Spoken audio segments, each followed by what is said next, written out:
Drunk. Am I the prettiest? Pawn's drunk. Am I the baddest mofo low down around this time? Pawn's drunk. Well, who am I? Pawn's drunk. Who am I? Pawn's drunk. I can't hear you.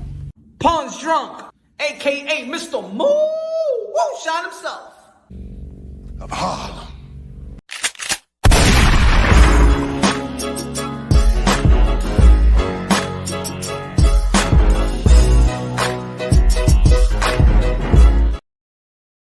What up, Dímelo, mi gente? ¿Qué lo que? You already know this is Punch Drunk Boxing, aka Mr. Moo Shot himself. Fight week once again, and the momentum of boxing keeps on rolling. The momentum of boxing keeps on rolling.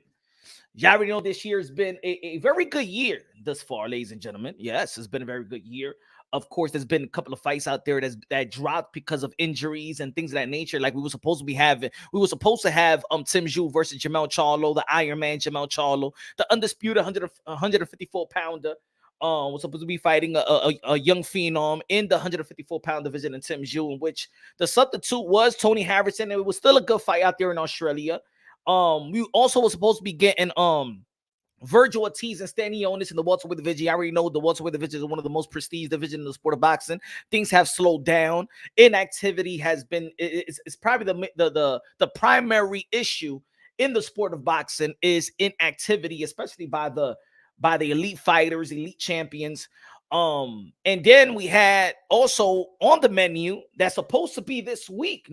It was supposed to be following it up. Canelo Alvarez versus young Ryder. We were supposed to have Stephen Fulton versus the 3-division world champion, undisputed bantamweight division, the monster El Montro from Japón.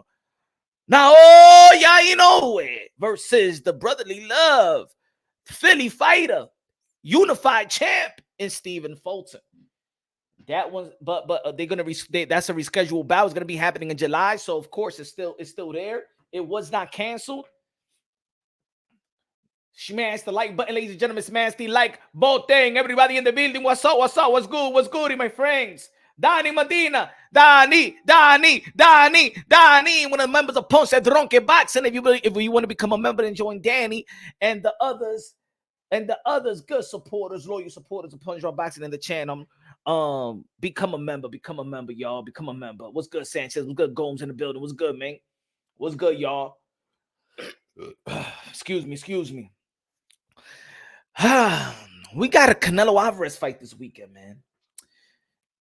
But let's be honest, man. Whether you're a fan or not, whether he's your favorite fighter, whether Canelo Alvarez, you already know how I consider Canelo Alvarez. I consider him the king.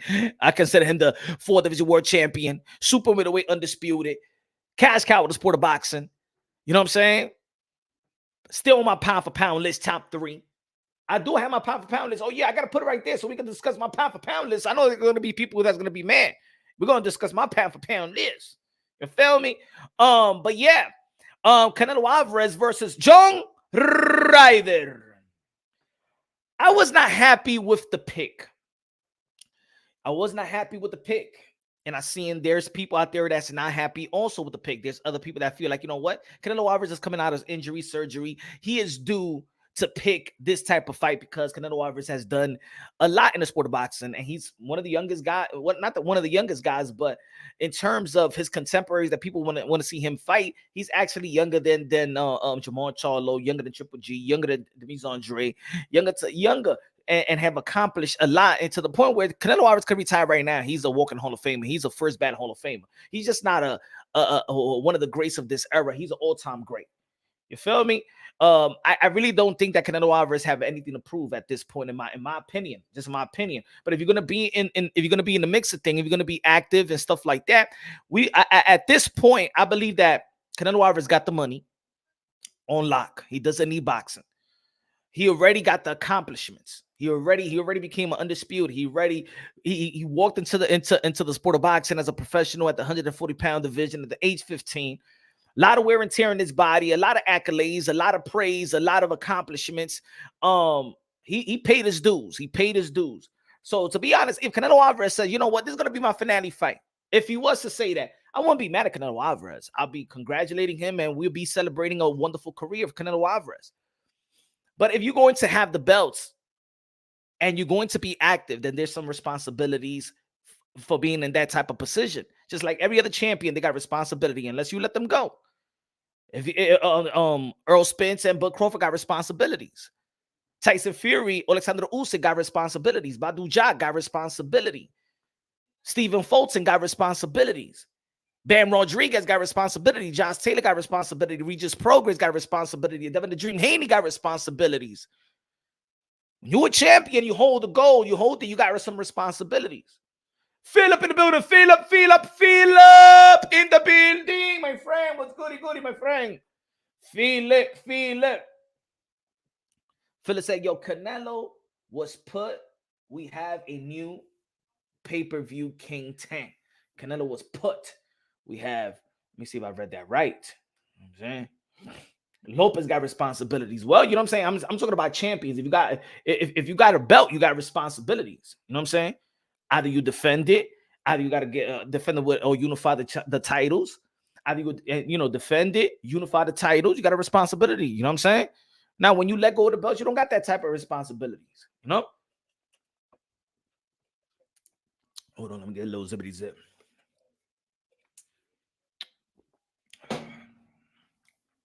And I understand. Look, let's be real. Let's be honest. Canelo Alvarez versus John Ryder for a Cinco de Mayo bout.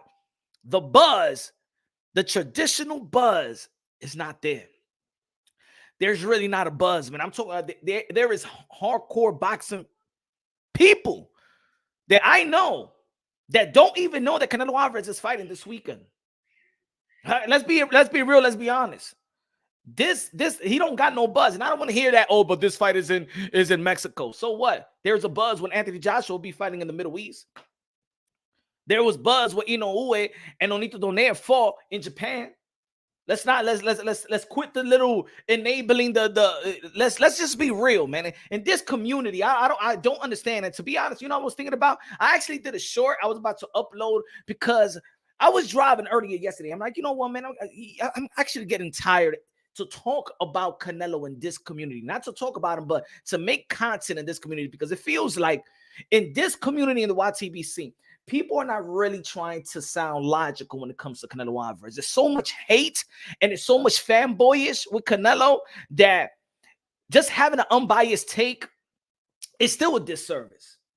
You know what I'm saying? If you critique Canelo Alvarez just a little bit, look, if you could critique Canelo Alvarez just a little bit in this community, because in this community, the Canelo Alvarez fan, you gotta understand that there's a lot of haters of Canelo Alvarez, and there's a lot of channels that hate on Canelo Alvarez, and these type of channels, they have high traffic, so they could motivate and inspire others to hate Canelo Alvarez, right? But then there's other channels out there that debunk the Canelo Alvarez narrative, right? Which is cool, you know what I'm saying? But I feel in this community is just a war of narrative, debunking the narrative, creating the negative narrative by Canelo Alvarez, and the other side is debunking the negative narrative of Canelo Alvarez. So now when you got somebody that's unbiased and just gonna break things down unbiased, logically and objectively, and be like, you know what, this fight really don't got a buzz, right? Oh, you're a hater. Oh, yo, my man, this fight doesn't have a buzz. Oh, you know what I'm saying? Gervonta Davis, man, he sold million, man. He's probably the new the new pay-per-view king. No, it's still Canelo Alvarez. What has Gervonta Davis done? Look at his resume. I didn't say anything about the resume. I didn't say anything about the belts. I ain't say anything about the purse. I ain't say anything about his earrings. All I said was the pay-per-view numbers that he performed with Ryan Garcia. But it was Ryan Garcia. It's all about it, and it's a tug of war. It's like you cannot talk about Canelo Alvarez. You can't praise Canelo Alvarez. You're a fanboy. You can't critique Canelo Alvarez. You're a hater. You can't break things down unbiased, logically, and objectively. It does a disservice. I'll get into the point where, to be honest, it's not even fun having Canelo Alvarez, creating Canelo Alvarez content, in my opinion. Randy, con la bandera de República Dominicana. Dímelo, Randy, el canción de Randy, el canción. Let's hype it up. El canción de Randy.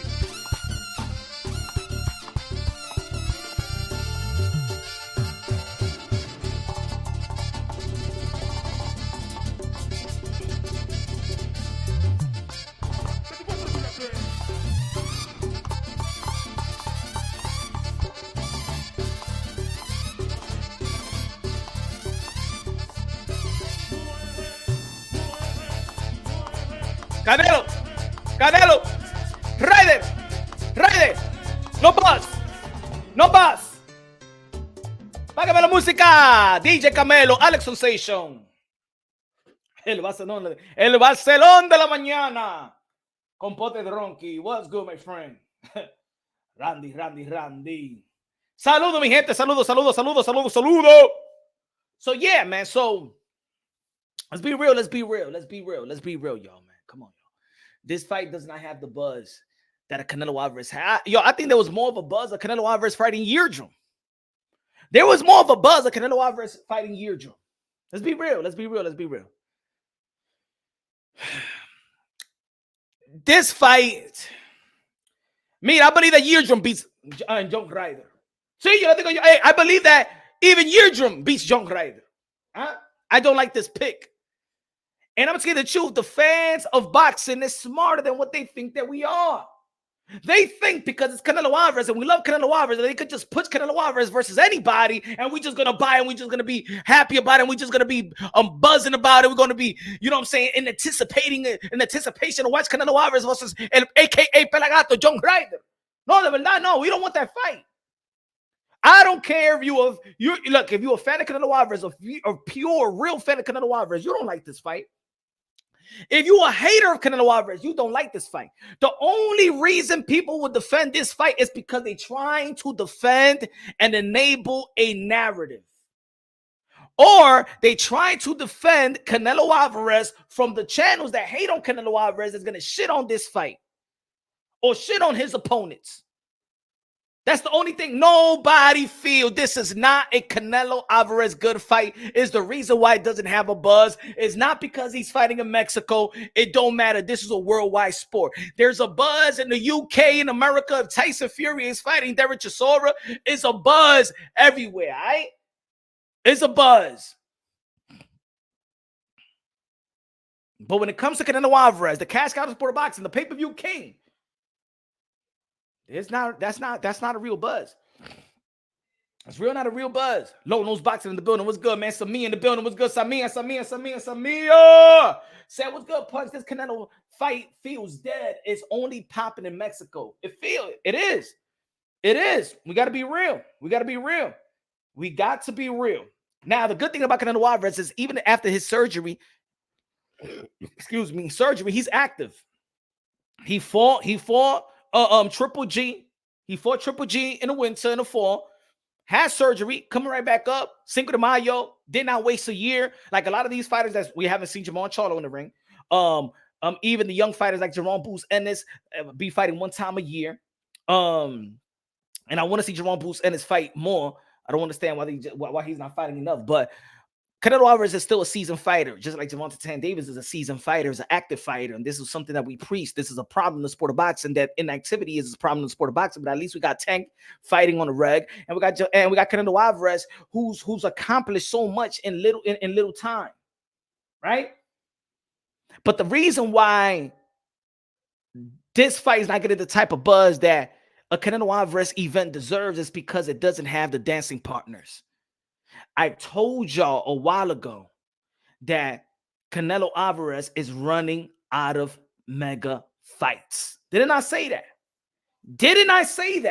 I told you, my people that follow Ponte de Ronqui, that Canelo Alvarez is running out of mega fights.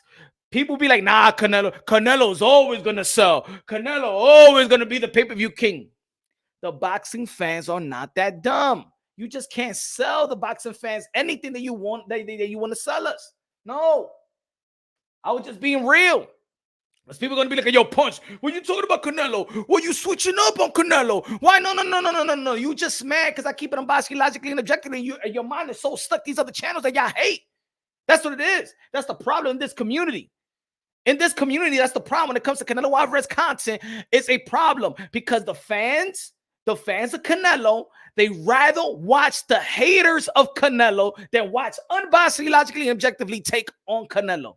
So anybody that critique Canelo Alvarez a bit, oh my God, they think it's the haters. No, mi hermano. We don't like the Canelo Alvarez said that he don't want to fight Mexican fighters. We don't like this fight with John Ryder. No, John Ryder did not earn the shot of Canelo Alvarez. No, he did not. Remember, he didn't beat Parker. It was just Parker broke his hands, okay? And then it passed the 4th round, so they needed to decide a winner. All right, he didn't beat Zach Parker. Okay, he didn't earn a Canelo Alvarez shot. Okay. John Ryder, aka Pelegato, did not earn a Canelo Alvarez fight, because if you saw the fight with Zach Parker, ain't earned nothing. All right? So quit with the narrative, quit with the BS. John Ryder didn't deserve the fight. All right? Quit with the mess. Hold on.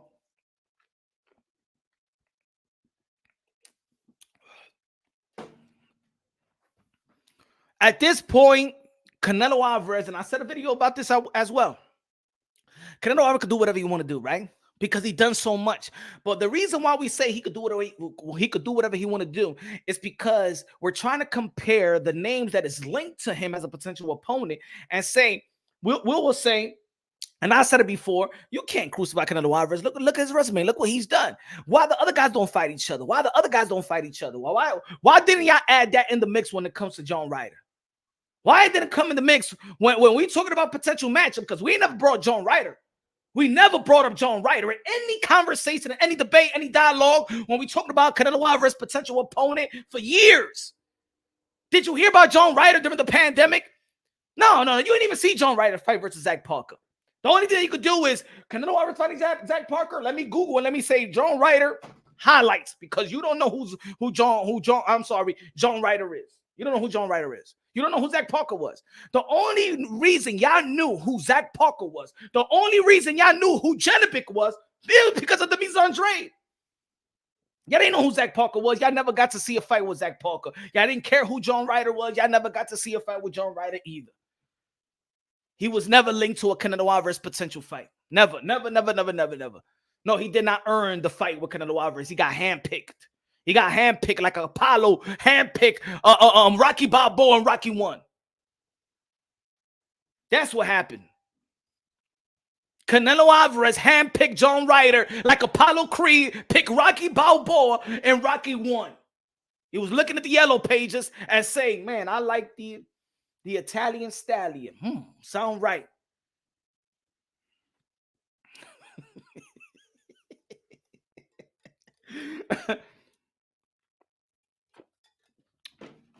Give me a sec, y'all. Give me a sec.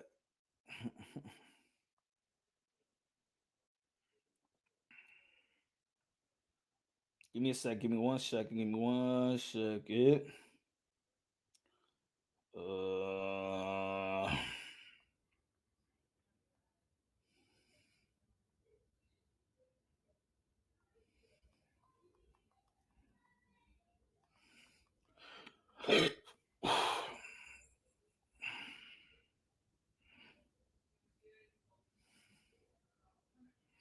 One second. Let me send a link to one of to our guests today.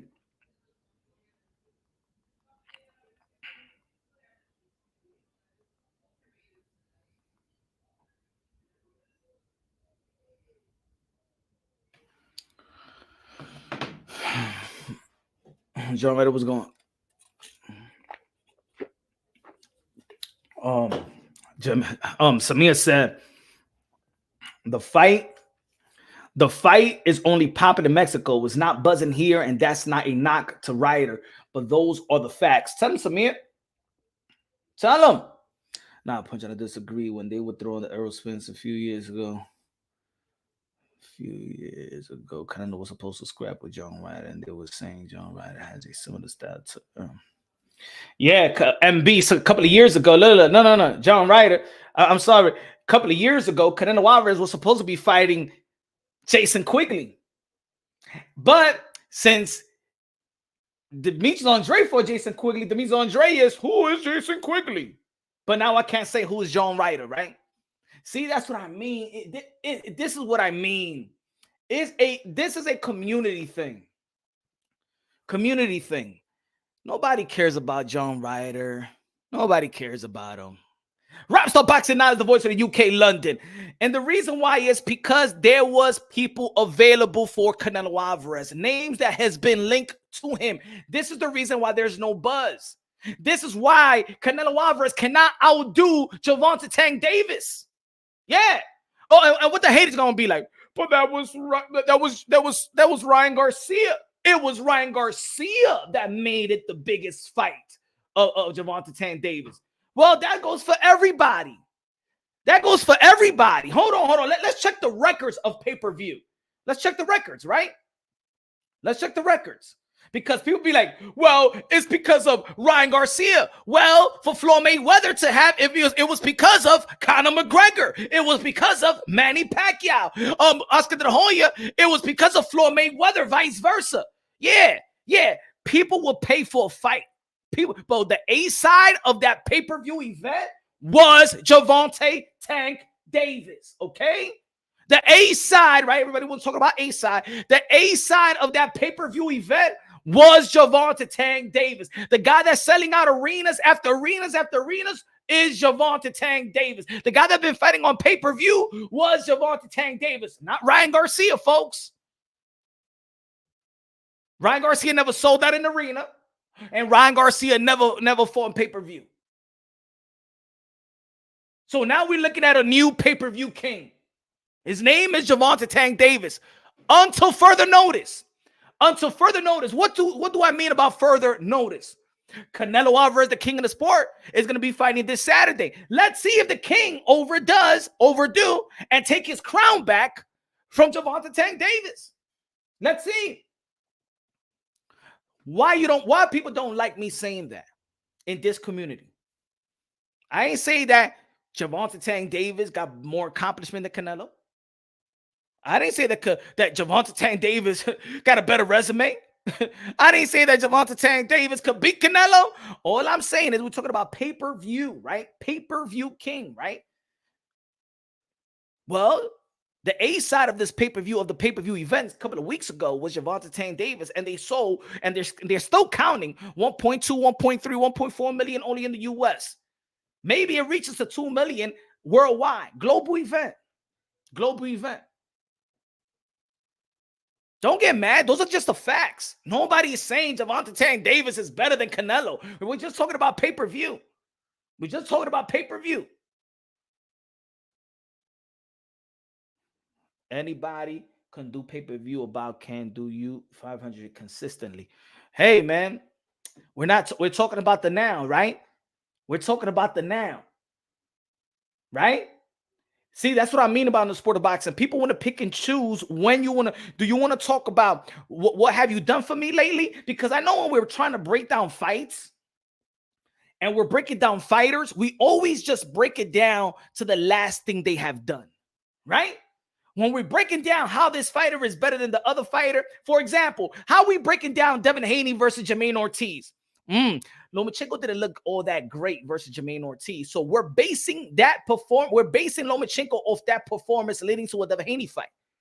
Just like when we're talking about Josh Taylor versus Teofimo Lopez, you will bring up, well, he didn't look good versus Sando Martin, and then the other side will bring up, well, Josh Taylor didn't look good versus Jack Catterall. You're not going to bring up what he did versus Regis Prograis. You're not going to bring up what he did to Jose Ramirez. You're not going to bring what he did to Victor Posto. You're not going to bring that Teofimo Lopez, what he did to Vasily Lomachenko. Richard Comey, you are going to go by what has he done for me lately? Bum, ba-dum, bum. Bum, ooh, yeah. Bum, ba-dum, bum, bum, bum. What have you done for me lately? Bum, ba-dum, bum, bum. Ooh, yeah. And Gervonta Tank Davis, what he did lately was break the bank. Now, until further notice, Gervonta Tank Davis is the pay-per-view king until further notice. Let's see if Canelo Alvarez will take his crown right back from the pay-per-view king, Gervonta Tank Davis. Is he gonna do it this Saturday? Is he gonna do it this Saturday? He's the pay-per-view king, right? Is he going to sell more pay-per-views than Gervonta Tank Davis this Saturday? Yes or no? Don't give me no explanation. Don't give me no. If Canelo Alvarez is the king, he should do more pay-per-view numbers than Gervonta Tank Davis. The same guy that I said he only did 200K. The same guy y'all say, well, he don't do shit. He's not even a champion. So Canelo Alvarez, who have all the gold, all the accomplishment, everybody knows him. He's a global superstar. Will he break the bank this Saturday and do more than Gervonta Tank Davis? Yes or no? And if he doesn't, then we have a new pay-per-view king in the sport of boxing. And if y'all want to argue me now, it's because y'all know the truth already. He said Punch giving no credit to Ryan Garcia. So, right, so anytime the Canelo, so JR Nika, so every time the Canelo Alvarez did pay-per-view, I got to give credit to Triple G. I got to give credit to everybody. I got to give credit to Triple G. Who else? Who else he fought pay-per-view? Caleb Plant. Caleb Plant. Yeah. He's the reason why they saw a good pay-per-view. Caleb Plant. Who else? Who else he did pay-per-view, guys? Triple G. Was it Danny Jacobs pay-per-view? No, that was the Zone, right? I think it was the Zone. Or pay-per-view. I forgot.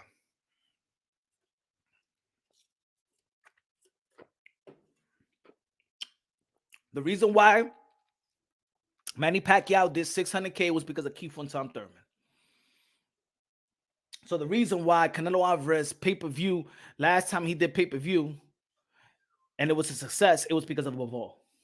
Right?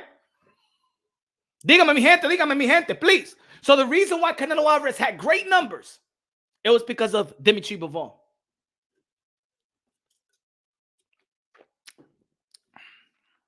Punch trying to be controversial right now.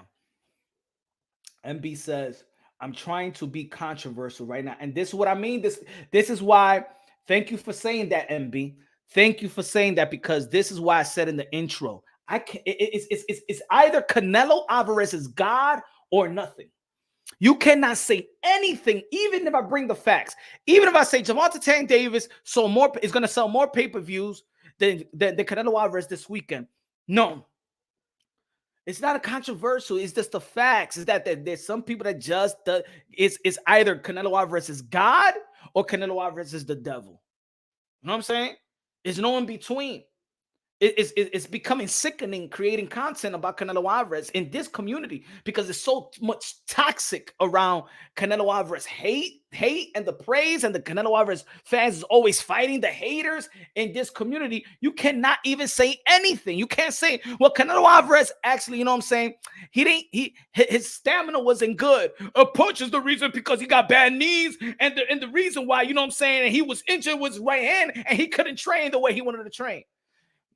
Okay.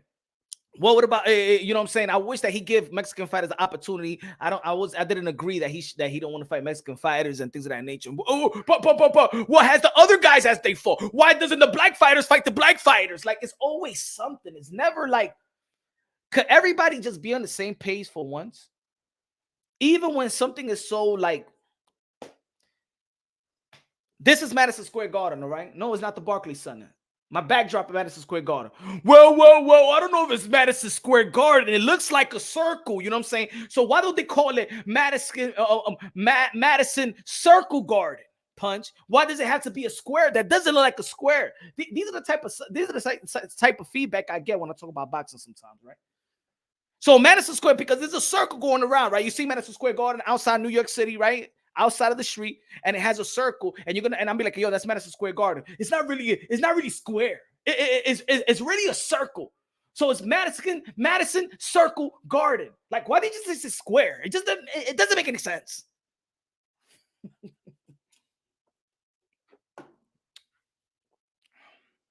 He said, Brandon, what's good, Punch? We see you and what you're doing not going to work, but keep baiting. Tank been fighting nothing but Latinos. I want to know why it irks people. Why it irks people that Tank Davis gave us the fight that we was all interested in. He was the A side, right? He was the A side, correct? He still gave us the fight that everybody was interested in. It was a global event. The hardcore boxing fan, no, it was not just a social media. No. Every hardcore boxing fan watched this fight. Every hardcore. Casuals, celebrities, entertainers. Manny Pacquiao flew in from the Philippines. He don't fly for the Philippines just to watch a fight. You know what I'm saying? Everybody, all the legends in the game, everybody wanted to be a part of that night. Two guys that wasn't even champions, right? But they wanted to be a part of that night. The pay-per-view numbers, especially in this time with piracy and things of that nature, was a success. Beautiful. Works for us. We should be happy that everybody had boxing in their mouth, because for the most part, boxing has become a niche sport in America. It's not even one of the major sports in this country. But when we give them the good fights, when boxing gives a great matchup, a great fight, everybody comes out. The reason why everybody is not coming out for Canelo Alvarez and John Ryder is because John Ryder, aside from being a pelagato, but John Ryder is just not the opponent that we want to see Canelo Alvarez in the ring with. Canelo Alvarez is attached to certain names for a while. And whether you like it or not, you know the truth. In this community, it's Canelo Alvarez versus David Benavidez, the biggest fight. Now, I'm going to tell you like this. If Canelo Alvarez will fight David Benavidez, I would think that he beats the number of Tank versus Ryan. Right? Why, when we say Floyd Mayweather was a pay-per-view star, there's not an argument saying, well, Floyd Mayweather for Maidana and Floyd Mayweather for Cotto, but Floyd Mayweather for Berto, but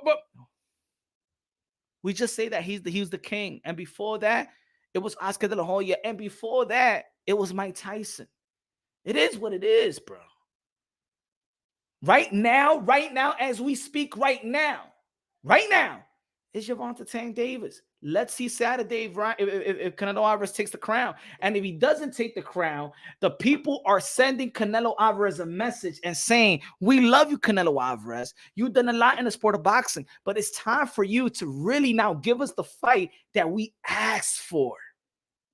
Whether we believe that they have a great chance, just give us the fight you already accomplished. Just give us the fight that we asked for. We want David Benavidez. We wanted Jermall Charlo. We wanted Demetrius Andre. Just fight the guys that you're linked to. Just fight those guys. And at the end of the day, Canelo Alvarez is the favorite to win. In the end of the day, Canelo Alvarez is favored to win.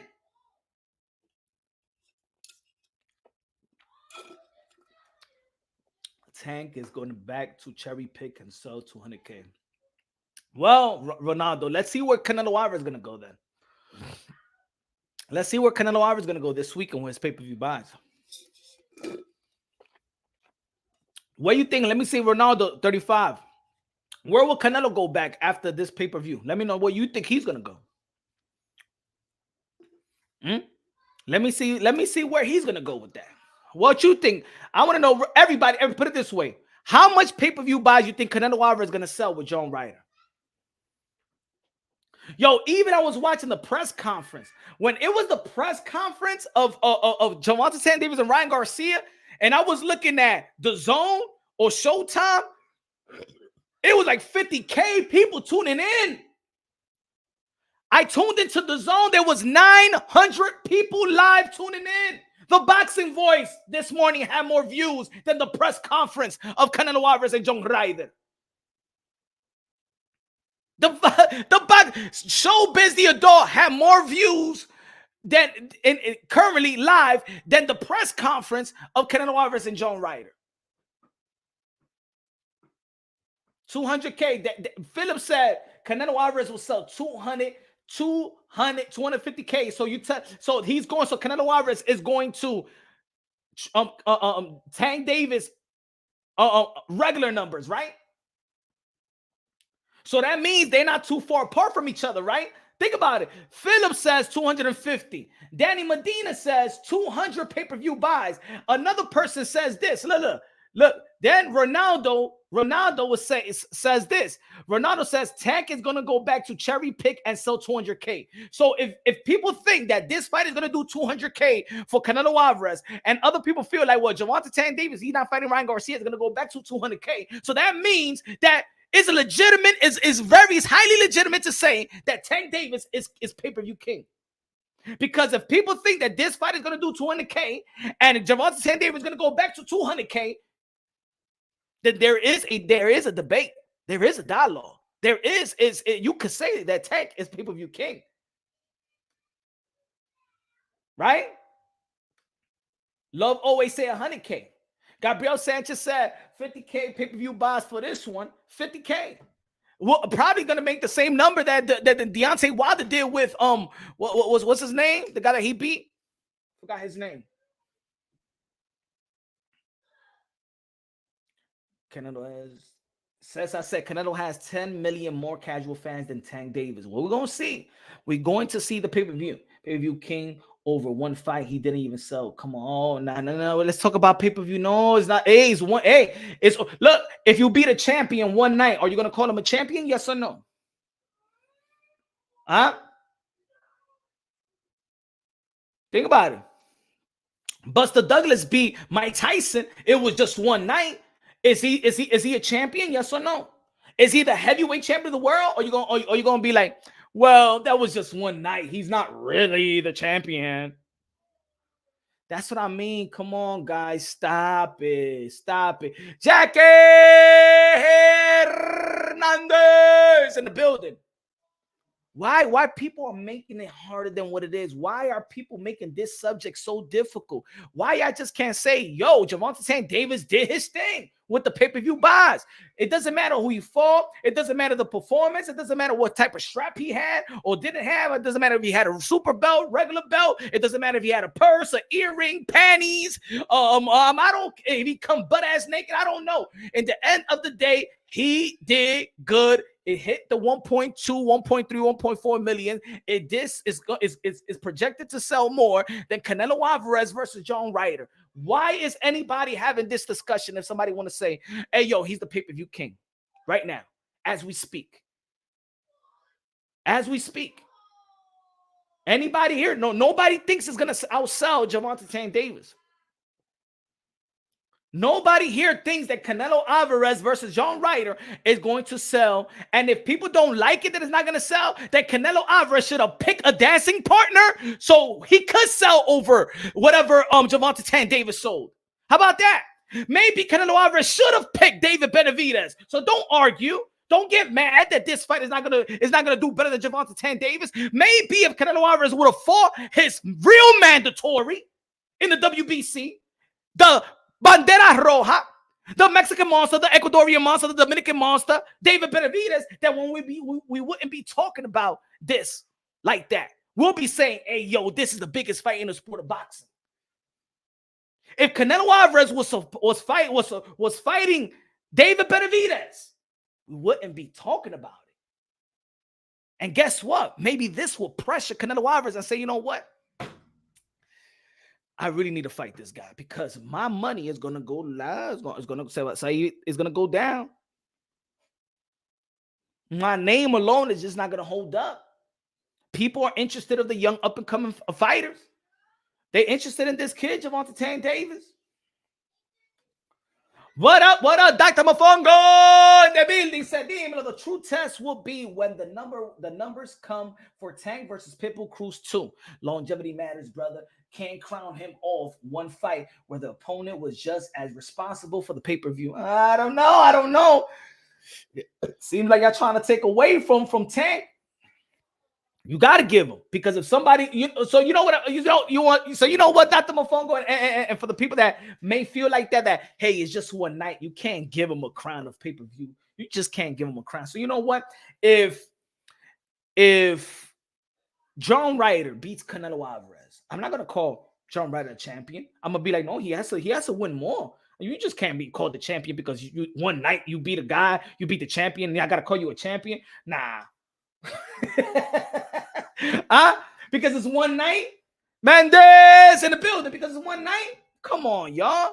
Come on, man. Why y'all being so hard on it? Why? It's just give it to Tank. Give it to Tank. Let somebody else take it from him. Ryan was just responsible for the 1.2. Yeah, just like Conor McGregor was responsible for Mayweather's number. Boy, you say that Mayweather is the king. Just like Manny Pacquiao was responsible for Mayweather's greatest numbers, but Floyd Mayweather is the pay-per-view king. Just like so when it was Oscar De La Hoya versus Floyd Mayweather, it was Floyd Mayweather the king at that moment. Like, come on, y'all. Like, just give it. Tank was the A side. Tank is the one that sells out arenas around the country. He doesn't stay in Las Vegas. So he's a star. Sells out in the East Coast, sells out in the West Coast. It doesn't matter. It doesn't matter if he's fighting Hector Luis Garcia. He's going to pack the place. It doesn't matter if he was going to fight Ryan Garcia. He's going to pack the place. His gate and his pay-per-view numbers are the goods. His gate and the pay-per-view numbers are the goods. Hating on John Sanchez, Ryder, because he looks like Canelo to him. Tank is the GOAT, ATM.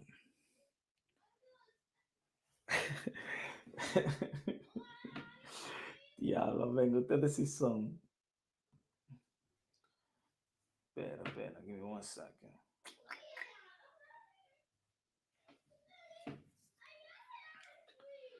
But a Mando's a Mando punch. A Mando Canelo collection sequels of WBC. He's not a Mando. They try to promote it like, oh, this is a mandatory. It's not a mandatory. It's not a mandatory. The WBO never mandated this fight. The WBO never mandated this fight. They lying.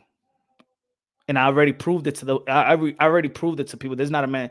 This is Canelo Alvarez team and Eddie Hearn picking John Ryder. They picked John Ryder. There was not gonna. This not a mandatory. It's not a mandatory fight. That's what they're gonna say. The reason why they're saying this in the press conferences is because they know that, damn, he should have picked another opponent. They know that's the reason. Just being honest. Just being honest, bro. Ooh, let me see. What up? We got Raymond Ford in the building. What's good, son? It's good. Man, great performance last time, ladies and gentlemen. This Raymond Ford campaigning 126 pounds, a good stacked up 126 pound Jersey, tri-state area. Let's go. Man, how you feeling? How you feeling? And how you feel about your last performance, man? My last performance, I feel like it was a good performance over a great fighter, a former world champion. You know, a great record. Yeah, so I feel like it was a good performance against a guy like that. But I wanted to finish off with a knockout fight. So I know. It did seem like it was going that route, but you know how it is. Sometimes it's hard when people want to survive. Yeah, and I think now in boxing there is like it's like you lose your stock if you go a whole decision. So sometimes these fighters, some fighters don't want to win, but if they could go a whole 12 rounds with a Raymond Ford that's projected to be one a great fighter, right? Future champion, multiple title holder and stuff like that. If I could go 12 with him, then my stock stays. It's not really a loss. Yeah. I mean, definitely.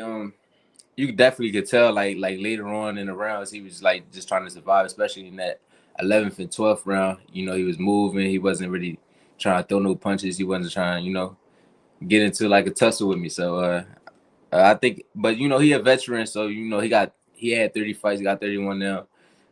Like I said, he been fighting at that top level already. He got the experience, knockout loss against Isaac Darbe. So I feel like he played it a little bit more smarter this time around. That's facts. Look, what was it like? You've been one of the most active fighters in boxing. That's number one, especially in boxing, where I think I don't know if you agree, but I think that the primary issue in boxing is inactivity. Right? Yeah. You got a lot of champions, they inactive, even fighters your age. Like, I love Boots Ennis, but damn, he only fought one time a year. Like, what's happening? I think you've been. Go ahead. I think it's just the different promotions. Like I think like Al Heyman and those guys over there, they're not really as active as guys like on Top Rank and the Zone. So you feel like you're in the right place. They doing right by you. Matchroom Boxing, Eddie Hearn doing right by you with the purse and the activity. That's Yeah, for sure. That the activity, you know, I always want more money, but you know, the activity, I'm definitely cool with the activity. It's pretty decent. That's what's up. That's what's up. And look, man, shout out to your trainers. Shout out to Coach Anthony. See him in the corner and stuff like that. Yeah. How's the camaraderie with your coaches and especially Coach Anthony that I see Um, now it was in the lead. yeah. My coaches, you know, now it's just funny in camp, but when it's time to get serious, you know, we lock in. But like I like my camp now. Like it ain't no ego. Everybody know their position. Everybody know their role, and they all play it good. So like when we fight, everything is just about like I don't gotta worry about nobody going at it with each other. You know, arguing in the back and none of that. Like it ain't no tension and none of that. So everything is just everybody simply focused on the fight from my manager, my team, Tyrese Stevenson, like everybody, they know their role, and that's the main thing about our camp. I feel like we all do a good job doing what we got to do to get me prepared to go into battle. That's what's up. That's what's up. But you know, your division is stacked up. You're a rising star. I'm not even gonna say like rising. I think you're already in the mix of conversation of fighting for a world title. Yeah. You got the Brandon Figueroas, you got the Woods, you got the Vargas. Mark Magsayo just lost, so I think that would be a good fight for you too. Mark Masai, yeah. Yeah, I think that would be a good fight. That would be a firefight. Yeah. I think I mean, it's gonna seem like that way, but if I go in there and just make it easy again, they're gonna call it boring. So as long as if I keep dominating and not giving nobody else a chance in the fight, then they're gonna call it boring after it's done. But I feel like the matchup, you know, itself on paper is, you know, that's what's gonna bring people to it and make them want to tune in, just the two names itself. But I think after the fight, they're gonna call it like, you know. You know what? There was. I'll be honest. You had the draw, right? When you had that draw, that was in Texas. Texas is known for, you know what I'm saying, they like that action. You don't know. I mean, in different places, you know how they judge is different type of judges, but Texas has a reputation of they like the Come the bang. forward. Yeah, they like the come forward fire. They score the effective aggression probably more than just the crisp the boxing. Yeah. Was that a point, that fight, that you told yourself maybe like, yo, man, I can't leave it in the judge's hands? Because after that, it seems like you're sitting more on your punches. You're really not trying to leave it in the judge's hands anymore. Was that like the break of, you know what, man, this is the pros. This is a different type of, I don't want to be robbed out here, you know? I just don't want no more close fights. Like I you know, had too much backlash and everything after the draw and after the other fight with the other guy. And then from that point on, like I just feel like I don't want no more close fights. I feel like I can dominate. If I can win easy, that's what I'm going to do. I'm not trying to like fight for the crowd and trying to please the crowd. Like I'm just going there. We got a game plan. We put it together and make the fight as easy as possible. And if I hurt them in the process of me doing what I do, then I'm going to go for it. But I'm not about to be in there, you know, trading back and forth. That's not what I'm doing. Is it more like because I'll be honest, I like the way that you have picked it up even in your last fight. Like I think when fans, you could go, like fighters could go a whole 12 rounds. I don't think not every fighter that go 12 rounds they give them the boring type of status. I think that people identify when you're going after it. So even in your last fight, you went it went to a decision. Everybody saw that you was going after it. I tried. You know what I'm saying? So I think with fans, you're gonna get the applause. They recognize it. There's hardcore boxing fans that's very educated, and they identify when somebody's just trying to outbox, play it safe and things of that nature. But you ain't playing it safe. I went to your fight with you was in the undercard of, I believe it was Amanda Serrano and Cruz. Was it that one, the Madison Square Garden, the Hulu Theater?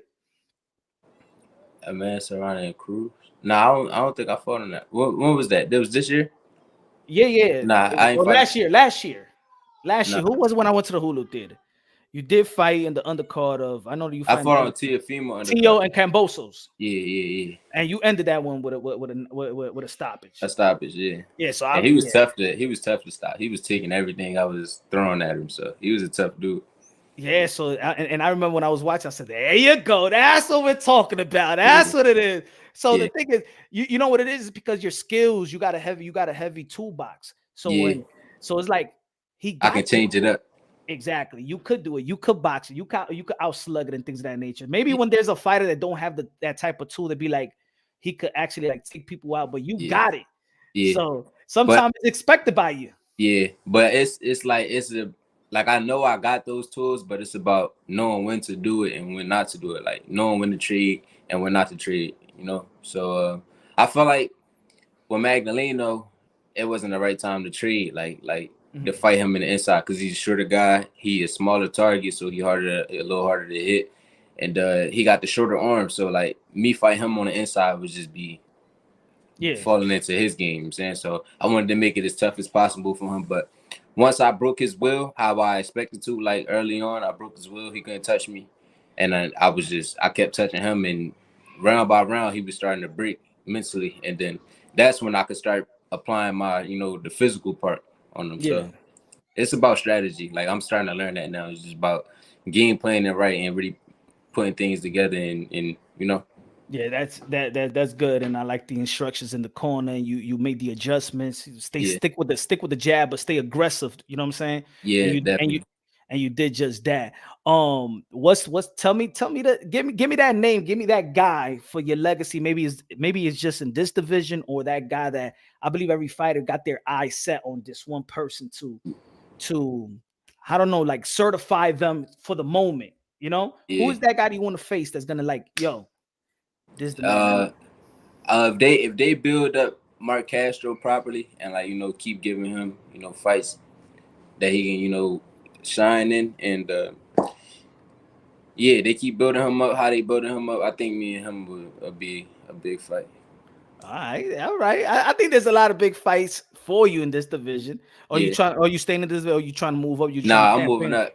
I'm moving up. I think Castro at either 130 or 35, but me and him got history in the amateurs, and that was Mhm. like a big fight that people was talking about. So I think they're gonna try to build that up once me and him like end up in the same division and like at the same level. They're gonna try to build that up. All right, damn. I was gonna say Rubisi, but all right, we're going to the 130. Yeah, no, I ain't staying. Unless they like if I win the title and they say they want to do like a unification bout and it's gonna be a lot of money on the line, then I'll stay for that one fight. But if they're not talking about no unifications, then I'm going right up and then I'm gonna go to the for the guys at 130. Hey, yo, tri-state area, Chris Colbert versus Raymond Ford. That would be Yeah, Brooklyn. That would be a fight right there. yeah. I mean, I don't think it's gonna sell like crazy, but like for like boxers inside of boxing, like our people, they're gonna tune into that for sure. But I think that would be a Nah, good fight. that would be a goodie. Yeah, Because sometimes it's just not the fight, but it's also that people recognize who is who, and people yeah. recognize if y'all do it in the right place. Let's say if it's Chris Colbert versus Raymond Ford in Cali, then it's like nah, you're not It's doing it not in the going. right place. Yeah, it's But if that's not our fan base over there. exactly, Our but we do it in New York, Barclays Center, New or you York. do it in Newark, Yeah, then we got something. yeah. I do it in New York. Like even though like that's where he's from. Like I like New York. I wouldn't mind fighting him in New York. It's tri-state area, you know what I'm saying? Yeah, It's the same Philly, yeah, New York, yeah. Everybody going to tune into that for sure on the East Coast for sure. Everybody going to tune into that. Hey, we heard that you being in camps with Shakur Stevenson out there in Texas. How is it in camp with Shakur Stevenson? Who else you was with Jerry Anderson as well? Jared, Keyshawn, Kelvin. Keish. Um, it was a lot of good fighters out there. But the Bud is camp out there was too. who? Bud Crawford out there with y'all Yeah, too. he was out there. Andre Ward came out there to watch Shakur for a little bit too. He was out there for a little bit, but it was a lot of great sparring out there. It was a lot of good fighters out there. The camp was great. Like I felt like that was my best camp. Like that was the most fun camp because I'm not doing my camp by myself at this point. Mhm. Everybody else is getting ready for their fight, and we all working together and all pushing each other. Iron sharpen iron, iron Yeah, sharpen iron. That's and looking at your last fight, it looks like you were so yeah. sharp in your punches, your power, your footwork. So man, how a lot of people in a lot of boxing fans, it seems like they got in tune to to hearing the sparring stories. You know what I'm saying? It Yeah, used to be like a thing, like whatever goes in sparring stays in sparring, but not everybody is just as intrigued as a sparring than an actual fight, right? yeah. Oh, how does the sparring with you and Shakur Stevenson go? How is It's it? it's great work. You know, it's great work. I learned a lot sparring him. I probably learned the most sparring him. But we only sparred once that camp. We didn't really do too many rounds since he was fighting the Orthodox. But I sparred Keyshawn.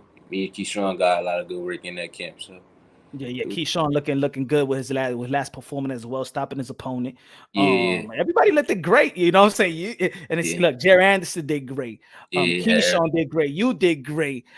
Stevenson did great, moving up to the 135. So it seems like that should be like a regular thing, man. Probably you pre-camp over there. Yeah. Then that's what's up. That was a pre-camp you was doing. You did your camp with them. No, I did my camp with them. Like Oh, that's what's up. we all fought on the same night. So I started my camp in Jersey, like with my team, and then my second half of the camp was out there in Vegas with them. So That's what's up, man. Everybody, y'all tuning in right now. We got Raymond Ford, one of the phenoms in the 126 and 130-pound division, tri-state area, known. Yo, boxing is really it has a momentum that I haven't seen, that I haven't felt this momentum, right? yeah, Everybody's tuning in, and it's fight after fights after fights. We had the Gervonta Davis versus Ryan Garcia fight. What did you feel about that fight? You know what I'm saying? A lot of boxers got their opinions on how it ended, how Ryan Garcia took the knee, if he could have got up. Give your fighter's point of view. You know what I'm saying? What did you feel about that fight? I think it was an okay fight. I think early on Ryan just made a mistake. I mean he kind of had like the right mindset, but like he got like too reckless and ended up getting caught. And Tank is just a beast. So once he find out that you hurt, he gonna just keep gaining more confidence, keep hitting you with more harder, crisper shots, and gonna get you out of there eventually. But with the body shot, at first I thought he quit, but then they were saying like it was something wrong with his rib. Like I watched the episode after the fight that they Epilogue, yeah, and I seen like they was talking about like his rib. I guess he had the injured rib before the fight. I'm not sure. I don't know. yeah. But I don't know if he could have got up from the shot or not. But yeah, I mean it was a good fight.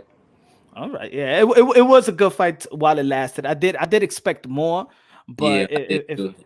if he came injured into the fight, there's gonna be fans that don't care. You know how fans are fickle. Yeah, They so hard on fighters and things of that nature. They don't like yeah, to hear the excuses. The only reason why I did bring it up is because there's been fighters that felt like, you know what I'm saying? Nah, he's a fighter. yeah, He didn't quit, but then there's other fighters like Julio Cesar Chavez Senior that said, I don't want to see a Ryan Garcia fight. Andy Ruiz felt like he could have got up, yeah. so there was this. That's why I asked you, like, what do you feel about it? Because it's been up and down about it. I mean, But yeah, I felt like that. I felt like that way at first though. Like I felt like he was soft and he could have got up from it. But I just thought he didn't want to fight no more. Period. Like to be honest, I didn't think he want to fight no more. Period. And he seen his opportunity to get up out of there. And whether his rib was really hurting or not, I felt like he knew. Like he felt like it was the perfect time to get up out of there. I didn't think he want to fight no more though. before you tuned in, with us, and I was talking about this debate that who is the pay-per-view king of boxing right now, right? There's people that saying now still Canelo Alvarez, Gervonta Davis. Who you and his numbers did good versus Ryan Garcia that did 1.2, 1.3, 1.4, still counting. Yeah, Who you think? Let me ask you. You know what I'm saying? Everybody in the chat, but let me ask the fighter that stepped inside the ring and is in this business. Who yeah. you think right now is the pay-per-view king? I think it's both. I mean, what was that Tank first like record breaking fight like with the numbers as far as like we gotta still see like how he do after the Ryan fight, like how many people still watching him when it's not as big of a name in there with him. So we Oh, still gotta see. I think Canelo been like more consistent fighting bigger names, and he got he been around longer. So I so still So ain't no one and done. You gotta give me more, Yeah, Tank. That's what you're trying to say. yeah. Okay. It gotta be. I mean, but I'm saying like we still gotta see like what the numbers is doing after that fight. You know, when he get in there with another name, I don't know who he gonna fight next, but whoever he fight next, let's see how many. You know, let's see if he still do them same numbers. So who you said Castro is the fighter that you will want to fight, that's going to probably makes you feel like certified top dog or whatever. But what's your pay-per-view? What you think is going to do your best pay-per-view fight? Raymond Ford on the Jumbotron versus who? Who's that guy? I can't really say right now because I don't know who gonna be in my weight class and at the top and with a big name.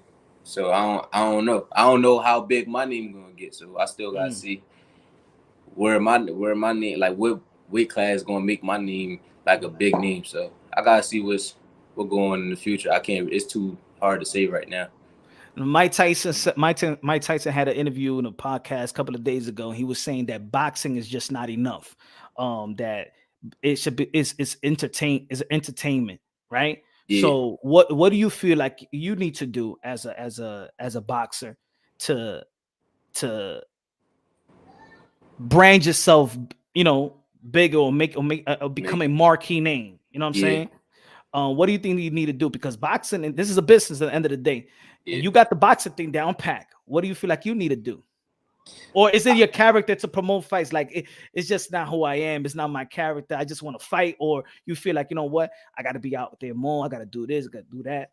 Nah, I got that in me for sure. But it's like people gotta bring it out of me, like the talk and all that shit, like, cause like I can talk shit. It's just like Nobody's talking shit to you. it's like it's gonna be like pointless if I'm just talking shit to somebody. Like when you see when I was talking to Jesse Magdaleno, we was doing our face off. Like he brought that out of me. Like Yeah, there's gonna be certain people who gonna bring it out of me. Certain people, but I'm not like somebody who just gonna, you know. you're not on the offensive. You're more For, like the yeah, defense. You disrespect me, I yeah, disrespect yeah. you right So back. it's like, but like I feel like now, like I'm building like my social media brands, like just trying to like keep dropping content and stuff, and just showing the boxing world my skills, and then like the more people that tune into me, then I can start doing other things and like giving more of my personality. I don't know. We're gonna see like later on down the line. Yeah, man. Rapstar Boxing Knowledge from the UK says, Raymond, what you think about Joe Cordina? Joe Cordina is a good fighter. He got skills. He's talented, and I would love to share the ring with him once I move up to 130. Yeah, that'll be a good fight too, man.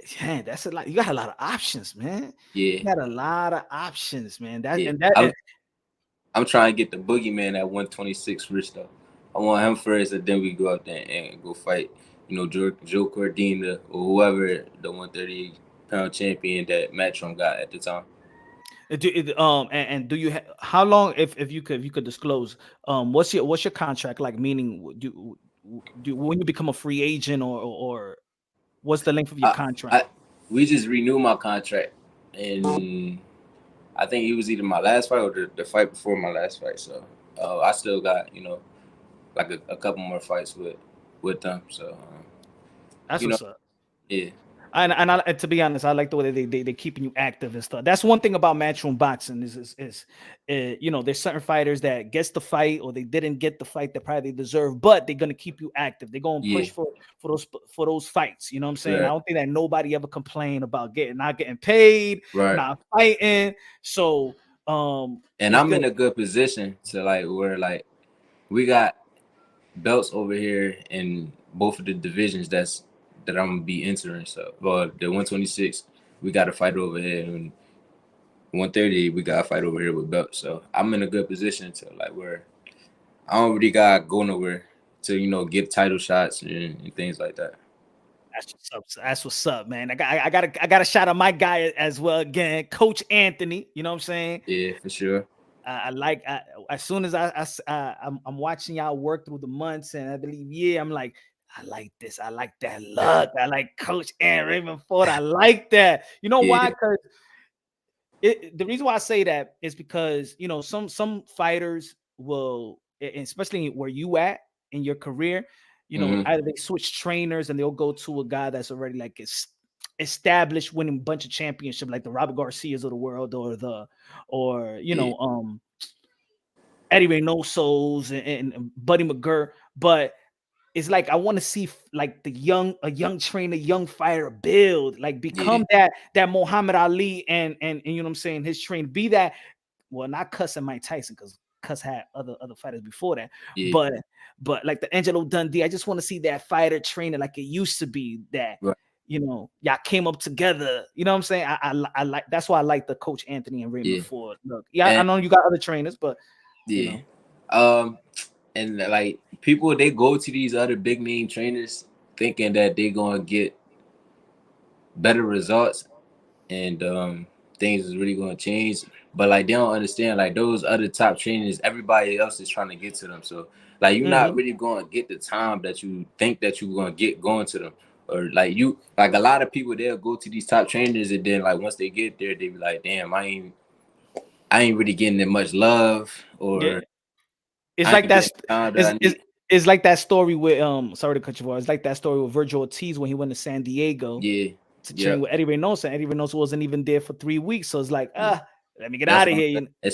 Especially when they already got their top fighter, like that's gonna be their primary. Like they don't really, like if you're a new fighter coming in, they're not gonna really pay you that much mind. Like so, like to the young fighters, don't stop thinking that y'all go to these coaches with these big names, and Mhm. they're not even really, they're not delivering how you think they're gonna deliver. Like sometimes you gotta take a look at yourself, like what you doing wrong. It's not the coaches all the time. Like people got to stop blaming the coaches and things like that. Now, if you with a coach and you see that your coach not really Give you. delivering, he not doing Mhm. what needs to be done to get you ready for the fights, and that's different. You can leave, but 9 times out of 10, these dudes be losing on their own. Like they be losing because of their own mistakes, or they can't be corrected because they so stuck in their ways, and they can't. It's hard to break these bad habits. So y'all really gotta take a look at yourselves and stop trying to hop on these other waves and stop getting Mhm. on the bandwagon and trying to be down with these other teams, because it's not gonna be how y'all think it's gonna be. Fact. And I like that you said that, you know, because so when young fighters hear what you're saying, they be like, let me go to Freddie Roach, let me go Yeah, to this, let me go to Salad, let me go. Man, they they probably don't don't got see no that. time for you. You know what I'm saying? Exactly, And exactly. then people forget about chemistry. It don't matter, yo. It don't matter if you got Emmanuel Stewart and Customato Right. in your Y'all don't. corner. If If there's y'all no don't click, y'all chemistry, don't click. Yeah. mhm, That's facts. that's and that's what I like about Coach Ant, because like we click. I mean, me and Coach Ant, we worked a few times on the mission stuff, like before he even came into my camp and stuff.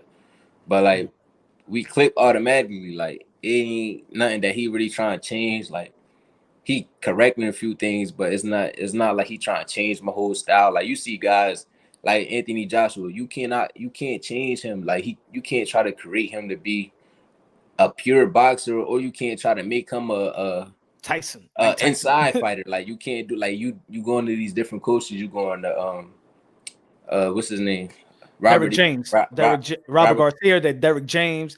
Yeah, like it's not like it's nothing that they can do that's going to really change. You gotta be willing to change yourself and figure out your own style, because you going to these other dudes and they gonna change your style or try to change your style, but they ain't doing nothing but confusing you. So And the thing also is that a lot of fighters may not like, you see them change the trainers, yeah, and then they got contracts to fight. So they just, with this new trainer for 8 weeks, probably right, 10 to 8 weeks, they had no pre-camp. right. You didn't really test yourself if you have the chemistry. But now you signed the contract, you can't switch a trainer in the middle of a camp. You You can't, know, right.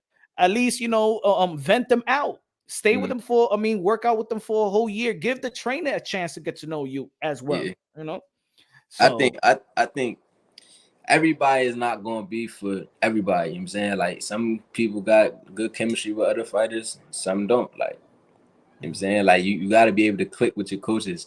Like you can't just hop on the bandwagon and like just, yeah, like you just can't. I don't know, bro. Like your coaches gotta be able to know how to talk to you, what to Mhm. say to you at the right times to help you get out of certain situations, or to help you, pick it up and things like that.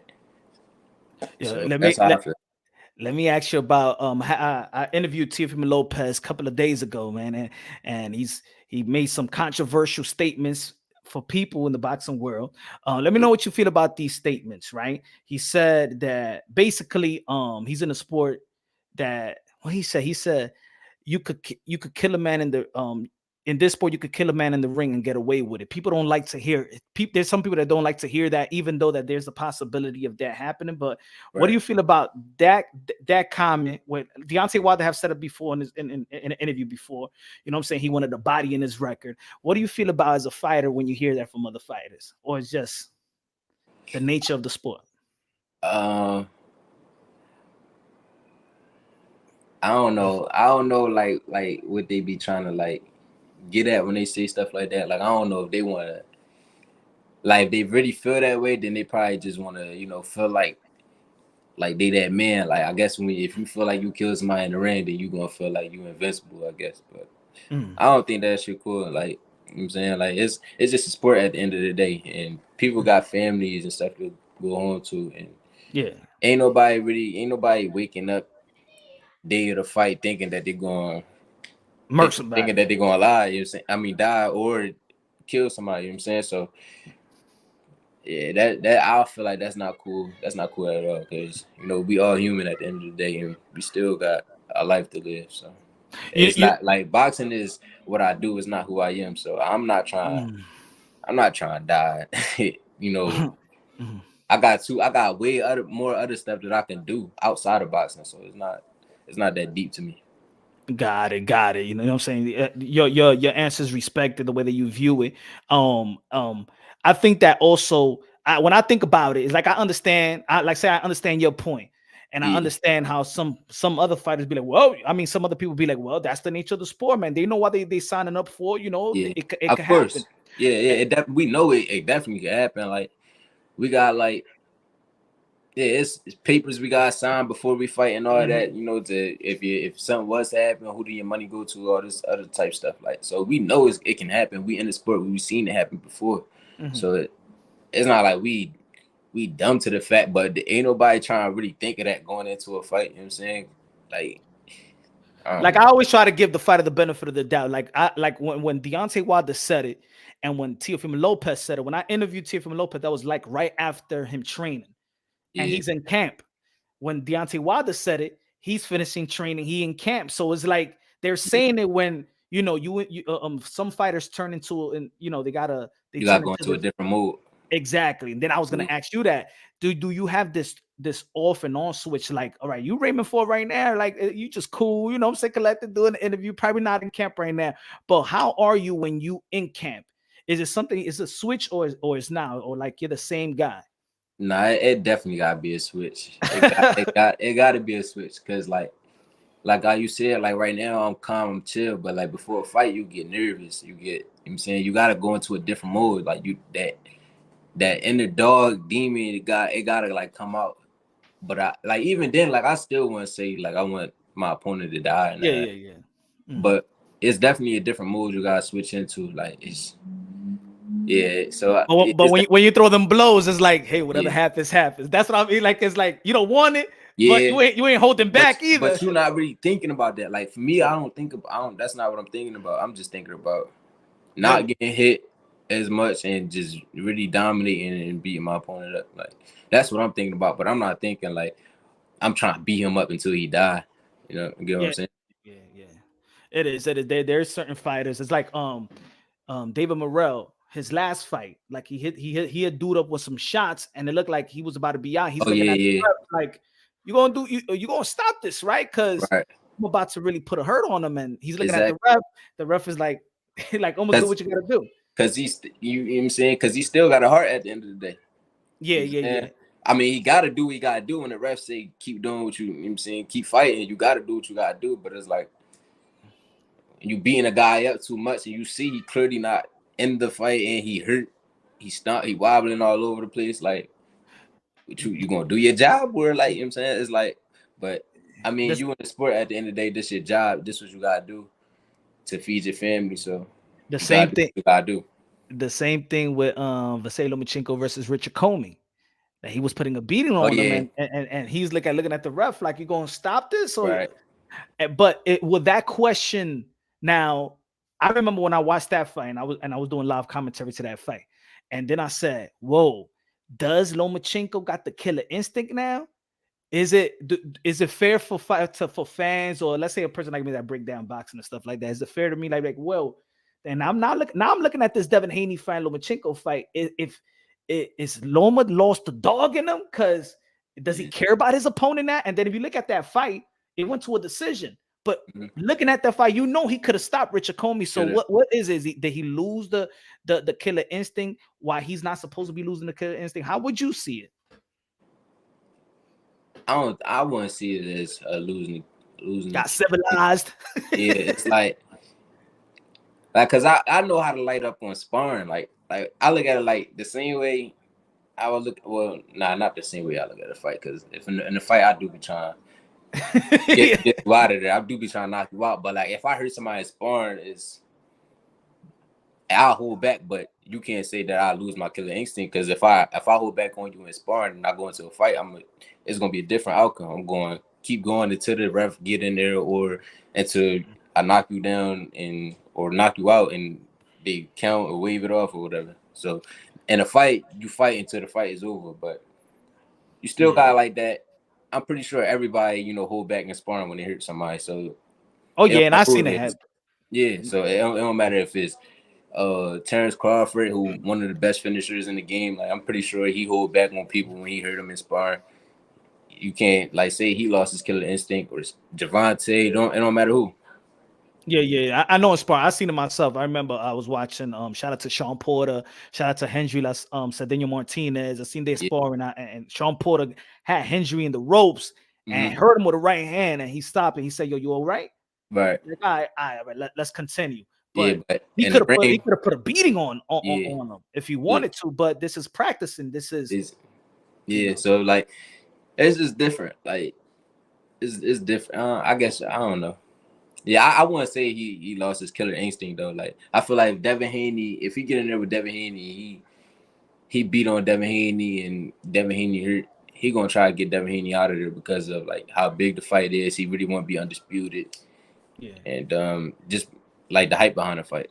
How you see that fight?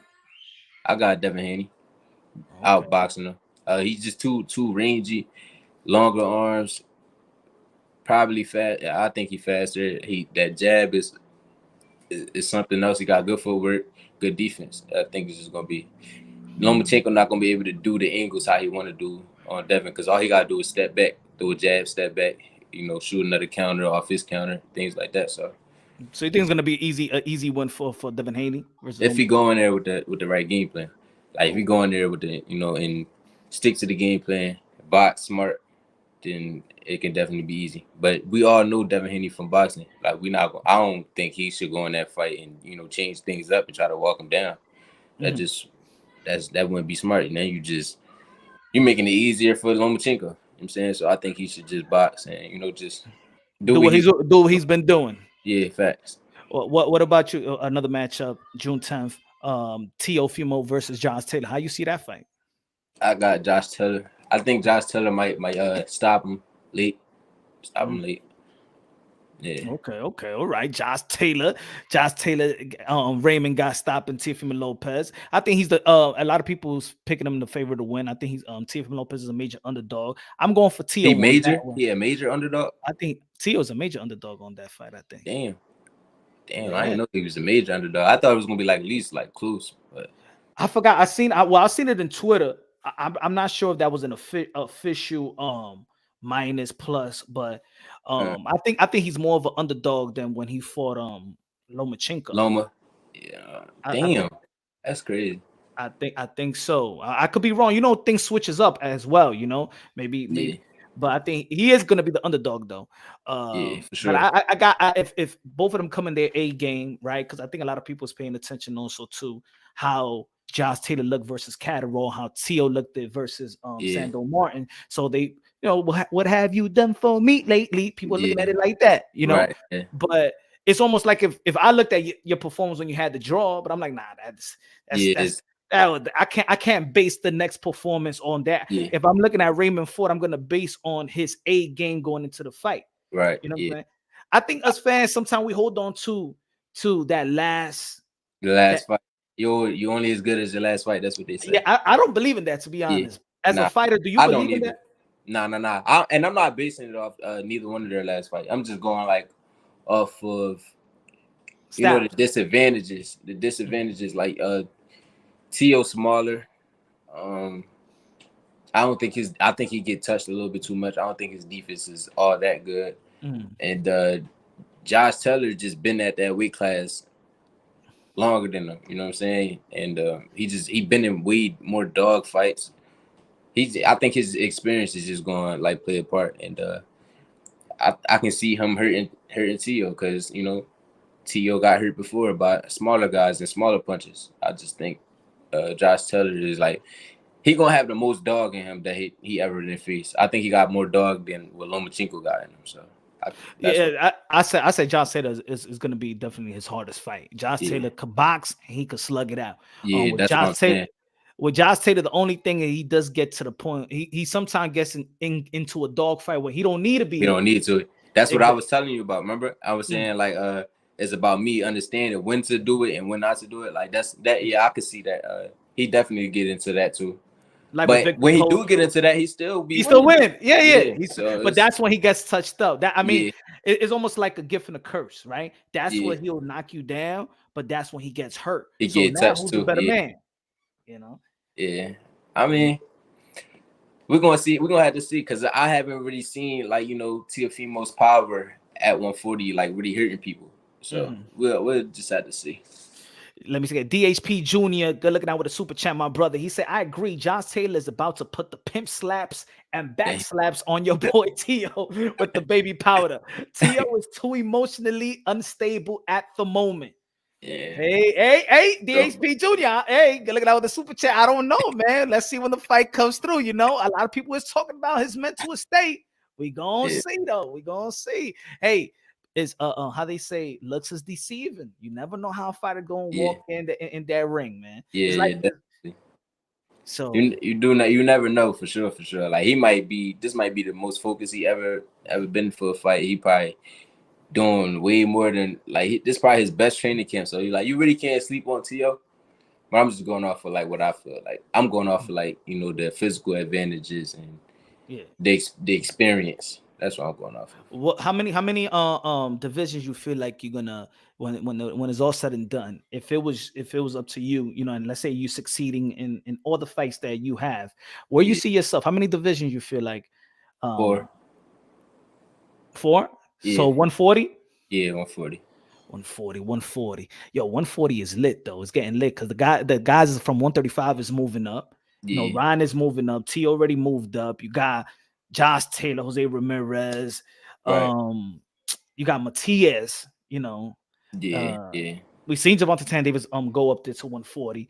The 135-pound division, they got some young guys there. You got Kid Austin. You got Keyshawn Davis. They've been going back and forth and talking ish, man. You gonna get in the mix of that talking ish as well because you say 135. Yeah. I mean, hopefully we do still got some guys there by the time I get up there. You know what I'm saying? I still gotta touch 130 and do what I gotta do at 130 and then move up to 35. So hopefully it is still some big names at 135 when I get there. But like from how I'm looking at it, I don't think none of them dudes gonna be there because they all look like they bid for 135 for like I sparred Keyshawn. Like I don't know how he is making weight. I don't know how much longer he's gonna, but like just his frame and my frame is just like different. Way too different. Yeah. He's like when I saw him, I went to the newer press conference. I'm like, yo, Keyshawn look way different than Shakur. He looked bigger, like he looked like a big 135. Like he's a welterweight type of 135. Yeah, he got the height too. I think he like 5'9" or some shit like that. So, yeah, so Shakur is a small 135. I think Shakur can still make 130. Yeah, but he couldn't make 130, right? That's when he relinquished his belts. Yeah. I still think Shakur Stevenson, in my opinion, at 135, I think the best fight at lightweight is Shakur and Tank. Yeah. Everybody feel that way. Yeah, people say, "Oh no, I gotta buy Devin." I even feel like if Devin and Shakur fights, I'm picking Shakur to beat Devin. You know what I'm saying? That's just my opinion. I just don't see no holes in. I haven't seen no holes in Shakur Stevenson game, and you work with him. Well, what do you feel about his skills and talent? What do you feel that I said that Tank and Shakur is the best fight at 135? Well, I've never been in a ring with Tank, so I don't really know. Like, I ain't test his IQ. I really don't know how it is being there But with him. But Shakur, I've been in yes. there with Shakur all the time. So, like, with him, it's just always he consistently the same way every time we spar. Like, he always gonna be hard to hit.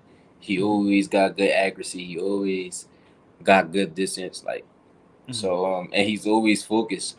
So I think it's just gonna be hard for anybody to beat him. I don't care who it is. It's just gonna be hard because you can't touch him for like. And even if you do touch him, it's not gonna be clean. So yeah. Do you classify yourself as a gym rat, or you just prepare for a fight when you got a contract on the table? I'm starting to become a gym rat more because I've been around like guys like Shakur and stuff. I see how they train and how they always in the gym. So and I don't want to be like, having to catch up or feeling like I'm left behind.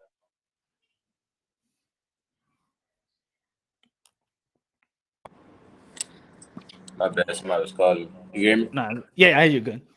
But damn, what was I saying? You don't want to play catch up. Yeah, I don't want to have to play Training. catch up because all my peers is they working more than me and working harder than me. So I try to stay as much in shape as possible and try to stay in the gym as much as possible.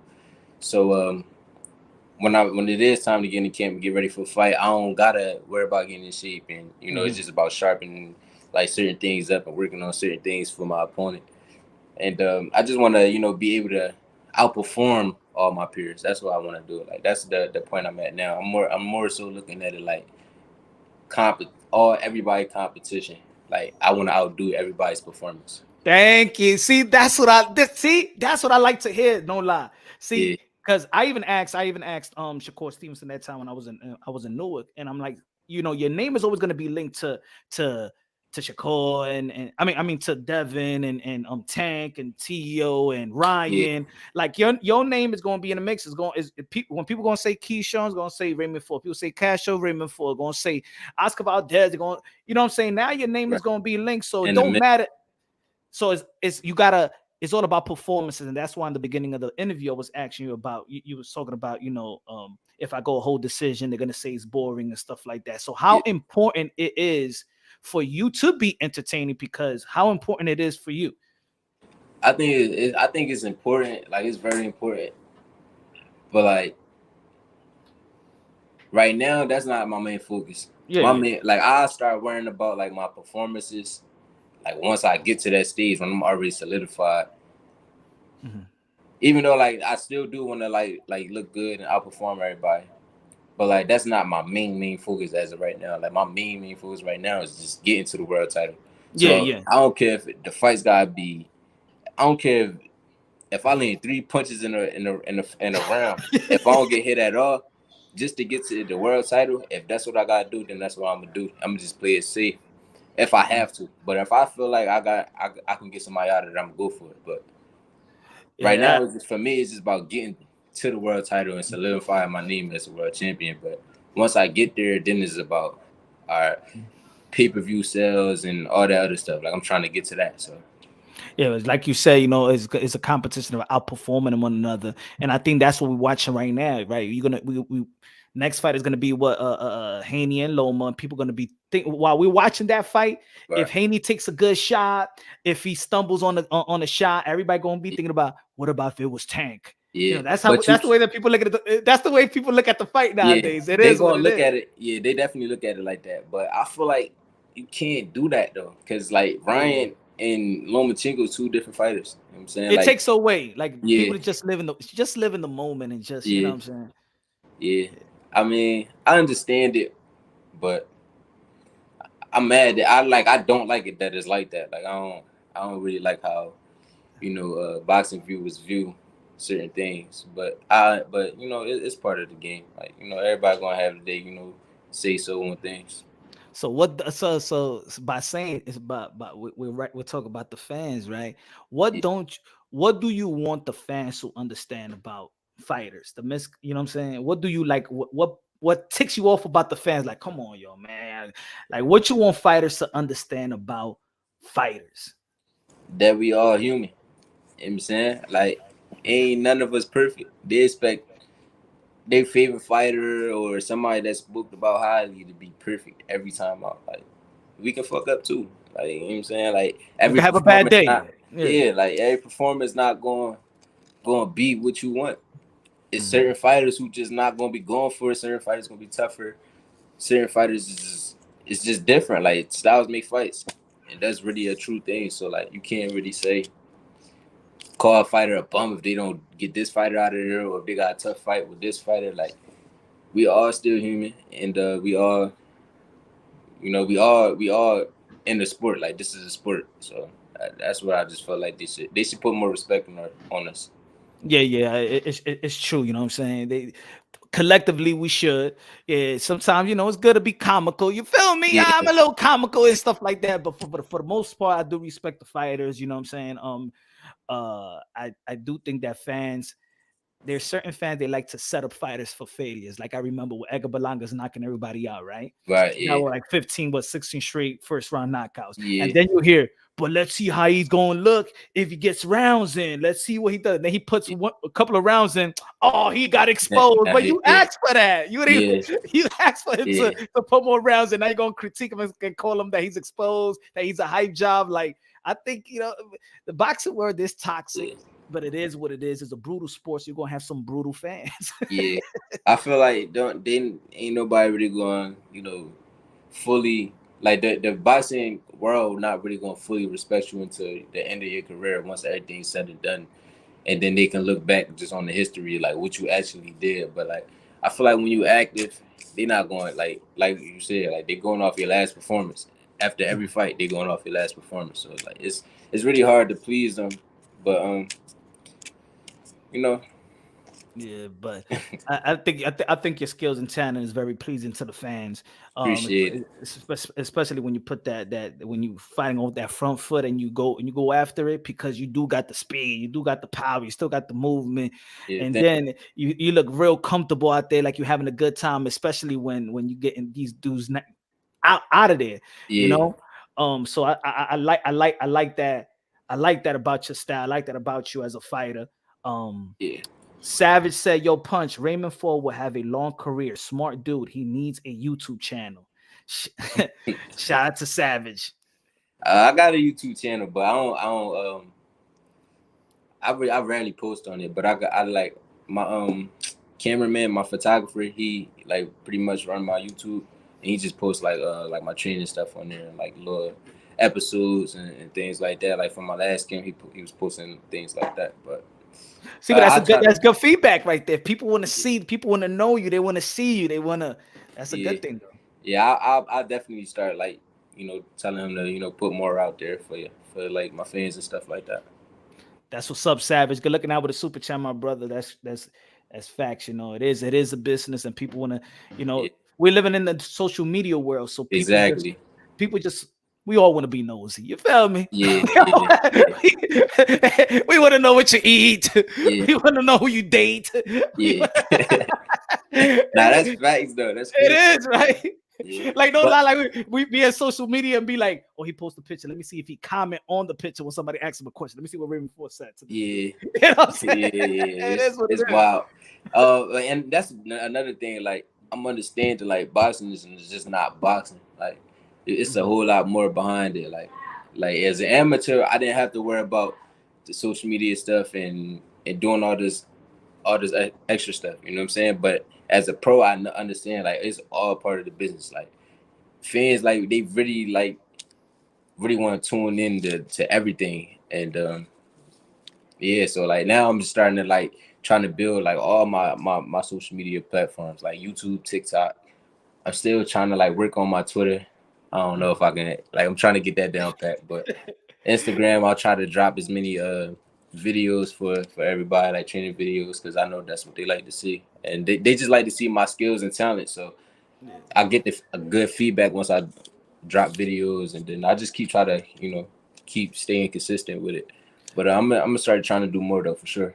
Like Yeah, more man. interviews. Like that's why I post on my page. Like I want like whoever want to do interviews, let's do interviews. Like I've been trying to do a lot of interviews lately. I think I did like 4 in the past 3 days. So That's what's up. That's what's up, bro. Yeah, it's all about keeping because now look, the biggest fight was that they said was Tank versus Ryan. But why they said it? They said social media, right? right, That was the thing. It's because it's big because of social media. yeah, exactly. Everybody's in social media. My kids in social media. You know what Yeah. I'm saying? My grandmama got TikTok. You feel me?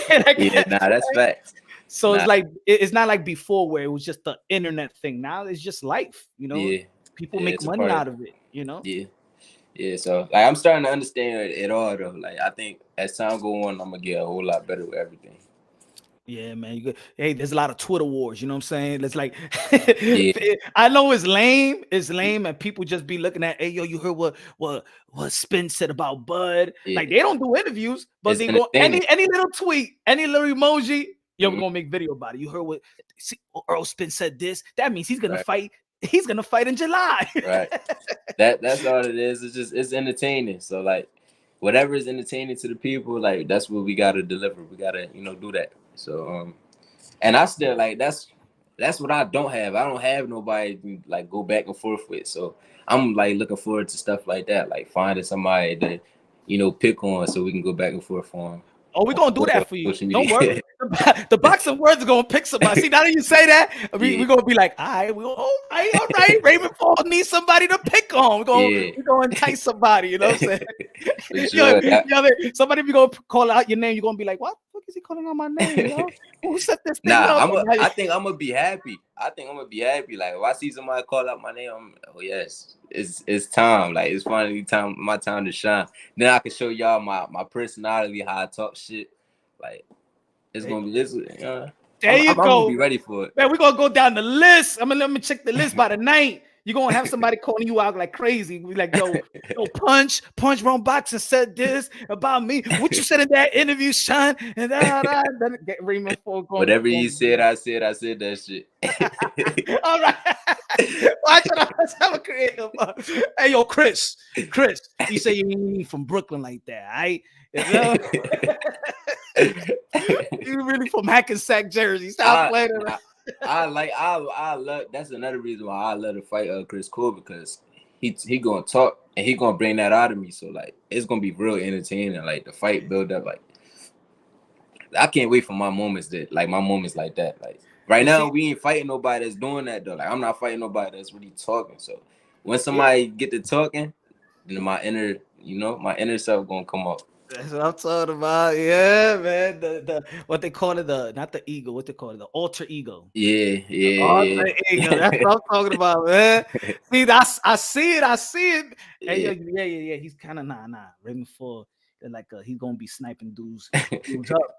Watch, we're gonna do it for. We're gonna do that. We're gonna make it work. We're gonna see a whole new Ford talking to everybody. We're gonna call him Debo after this. Watch. But yo, anything you wanna say to where to follow you at for the people that's tuning in right now? Y'all can follow me on Instagram and Twitter, and I think my TikTok is the same. Ray Savage 856, and then y'all can follow or subscribe to my YouTube channel, Raymond Savage Ford. I think that's it. Yeah, I think that's it. They gotta be a savage, yeah. We ain't nice over here, man. It's a dangerous sport, man.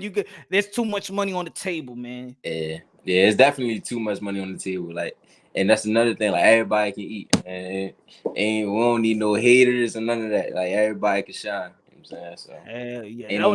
Let me ask you this before. How you like Eddie Hearn as a promoter, and what's the misconception about him? I don't know how people view him. So like what's some of the things that you hear about Eddie? To me, I think he's one of the he's a hands-on promoter. You know what I'm saying? Like there's other promoters that it seems like this era is almost like the fighters need to do everything now. Like they need to do their own. They like you said, you got your own camera crew. You got it's like y'all doing the promoter. Right. like back in the days, I used to see, like, go to the grocery store, see posters, see in the highway, see, and now we don't see that type of promotion. So I think that Eddie Hearn is, for me, is like a hands-on promote. He's still actually promoting. Yeah. It's not like TGB Tom Brown, where they got a promotional company, but I don't hear about Tom Brown. You feel me? Yeah. Nah, yeah, he definitely hands-on. I'm not like, I don't do like none of like the business stuff with him. Like, I let my managers handle all that. But from what I know, like, he definitely like in a lot of those meetings and, you know, having good talks with everybody, and like he is really hands-on and things like that. I'm not sure about like everybody else. Like, I'll be seeing like some negative comments about him and stuff. Well, like negative comments about like the platform, I guess. That's what I'll be seeing. Like, but I don't know. I think we on the good platform. I think everything good. Like, everybody from when they signed me, my followers and shot up. So like, it's not like people not seeing me and stuff like that. You got other top prospects that they built from the ground up who got a lot of followers. So we definitely being seen. I don't think I think the Zone is a great platform. I think Matchroom is a great promotion. I think Eddie Hearn is a great promoter. So yeah. Canelo Alvarez is going to be fighting this next weekend. Canelo Alvarez is people say the cash cow of the sport of boxing. Who you want to see Canelo Alvarez in the ring with? I'm trying. Benavidez, yeah. David Benavidez, the Mexican monster. And I think this is the reason why there's not the type of buzz that it should have, because now it's like, we just want Canelo Alvarez or David Benavidez. Like, we don't want John Ryder. Right. We just want a David Benavidez or the names that's been linked to him, like Jamon Charlo, Demetrius Andre, names like that's been linked to him, you know. But I don't think those fights would be as big as the Benavidez fight. That's why I said Benavidez. So yeah. Like, I like, give me Canelo Alvarez, David Benavidez, give me Jamon Charlo, Demetrius Andre. Yep. That's how I look at it. And you can even throw the other dude in there. David Morrell. He in that weight class? Yeah, 168. Yeah. Oh shit. I didn't even know he was in the weight class. Yeah, think about David Morrell. I wasn't even talking about him. I was talking about the Russian dude. Is he Russian? Oh, you talking about Dmitry Bivol? Nah. Baturbiev? Artur Baturbiev? The strong dude, he real strong. The Terminator? That's what they call him? That's what I call him. Well, that's light heavyweight though. The Russian. That's 75. That's 75, yeah. I thought he was in that weight class though. Nah, he's in the light heavyweight. He's light heavyweight. Bivol 175, right? Yeah. Mm-hmm.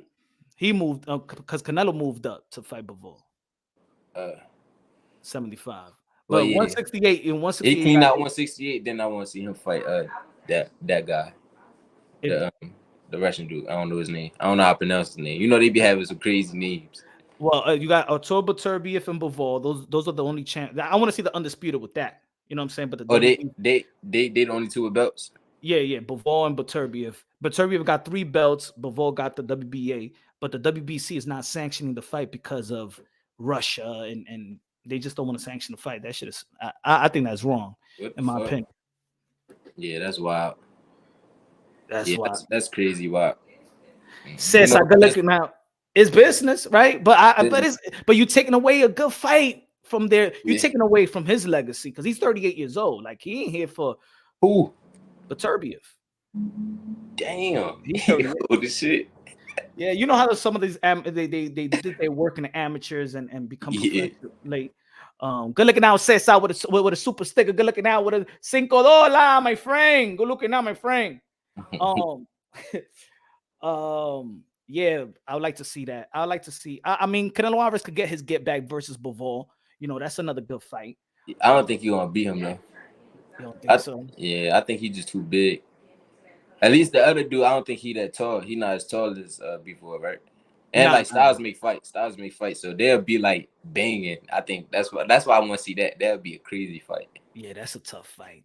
But Canelo and David Benavidez, it needs to happen. That needs to happen for sure. Yeah, I want to see that. But yeah, man. But boxing is got great momentum. Got a lot of good fights. Stephen Fulton now, you know, we're gonna be fighting in July. That's a huge fight right there. I don't think that Stephen Fulton get the respect that he deserves, in my opinion. Yeah. I see him as a pound for pound caliber fighter, in my opinion. I don't think Jamel Charlo get the respect that he deserves as the undisputed. He's my Yeah, top nah, five. facts. Nah, He's that's my top Jamel. five. That's Jamel. Yeah, Jamel Charlo.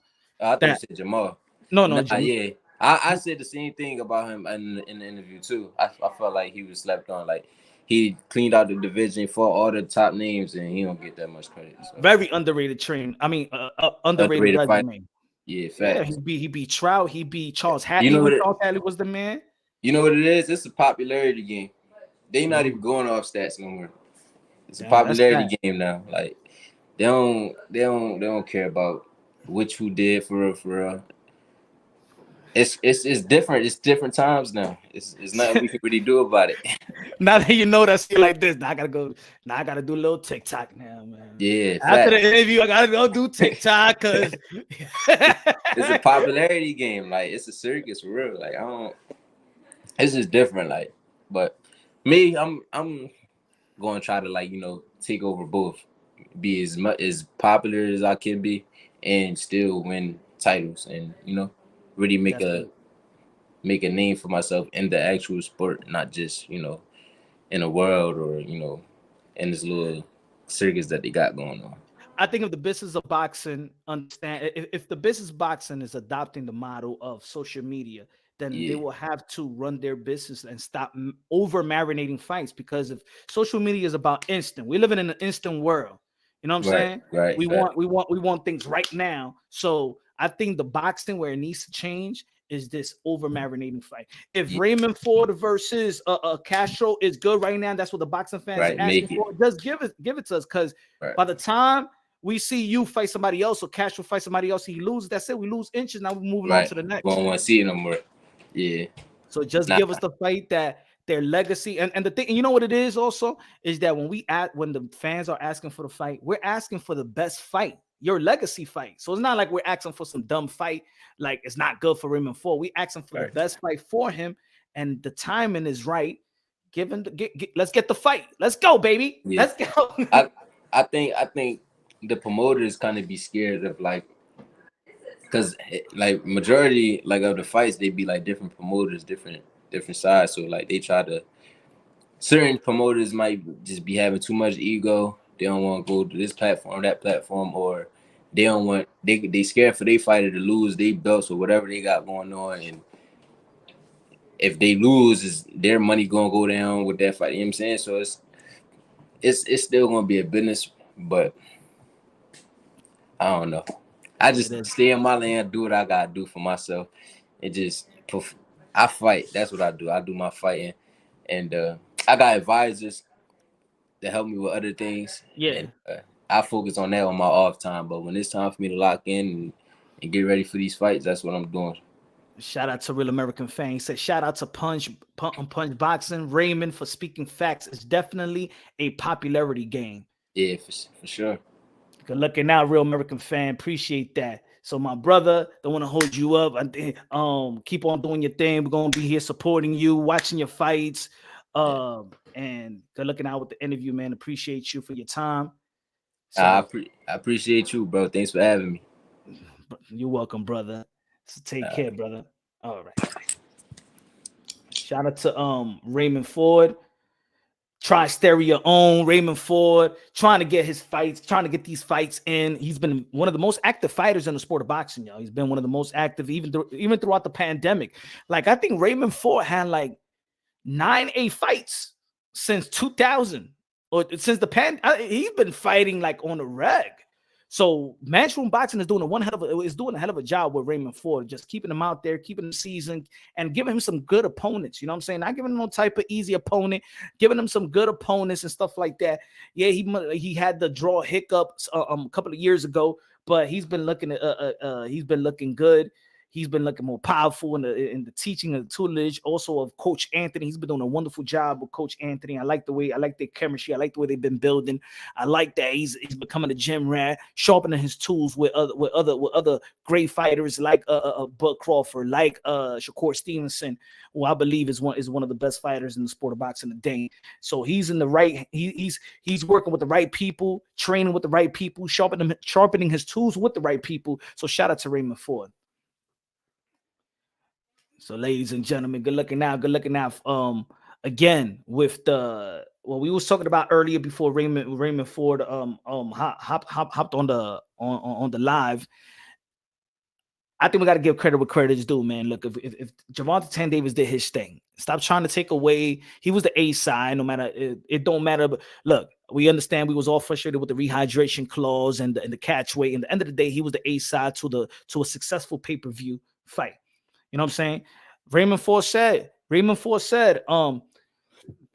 his opinion was that, you know, it's still Canelo Alvarez, because this was just one fight for Gervonta Tank Davis. That doesn't make you the king of pay-per-view. He wants to see him. Like, there are other people out there that said, let's see what Gervonta Tank Davis is going to do after the Ryan Garcia. But the same thing could be said about Canelo Alvarez. Well, what is Canelo Alvarez going to do? How many pay-per-views he's going to sell with John Ryder? You know what I'm saying? Is Canelo Alvarez stock dropping in terms of pay-per-view? I'm not talking about Gates, because he already sold out like in 5 hours or the same day in Mexico. But when we're talking about pay-per-view, right? Because this content was about pay-per-view. Tank is going up, Canelo going down. Is it that we have gotten to the point that we're only going to massively support the fight that we've been wanting to see or asking for? The reason why Gervonta Tank Davis and Ryan Garcia sold, it was not because of just social media. It's because it's a fight that we was all intrigued of watching. The reason why there is the buzz is highly limited, like we never seen before during the Canelo Alvarez event, Cinco de Mayo at that, it's because we want to see the matchup. It is time that we want to see the fight that we want to see with Canelo Alvarez. It's not about shaming anybody. We all in sync with this. Haters, supporters of Canelo Alvarez wants Canelo versus David Benavidez.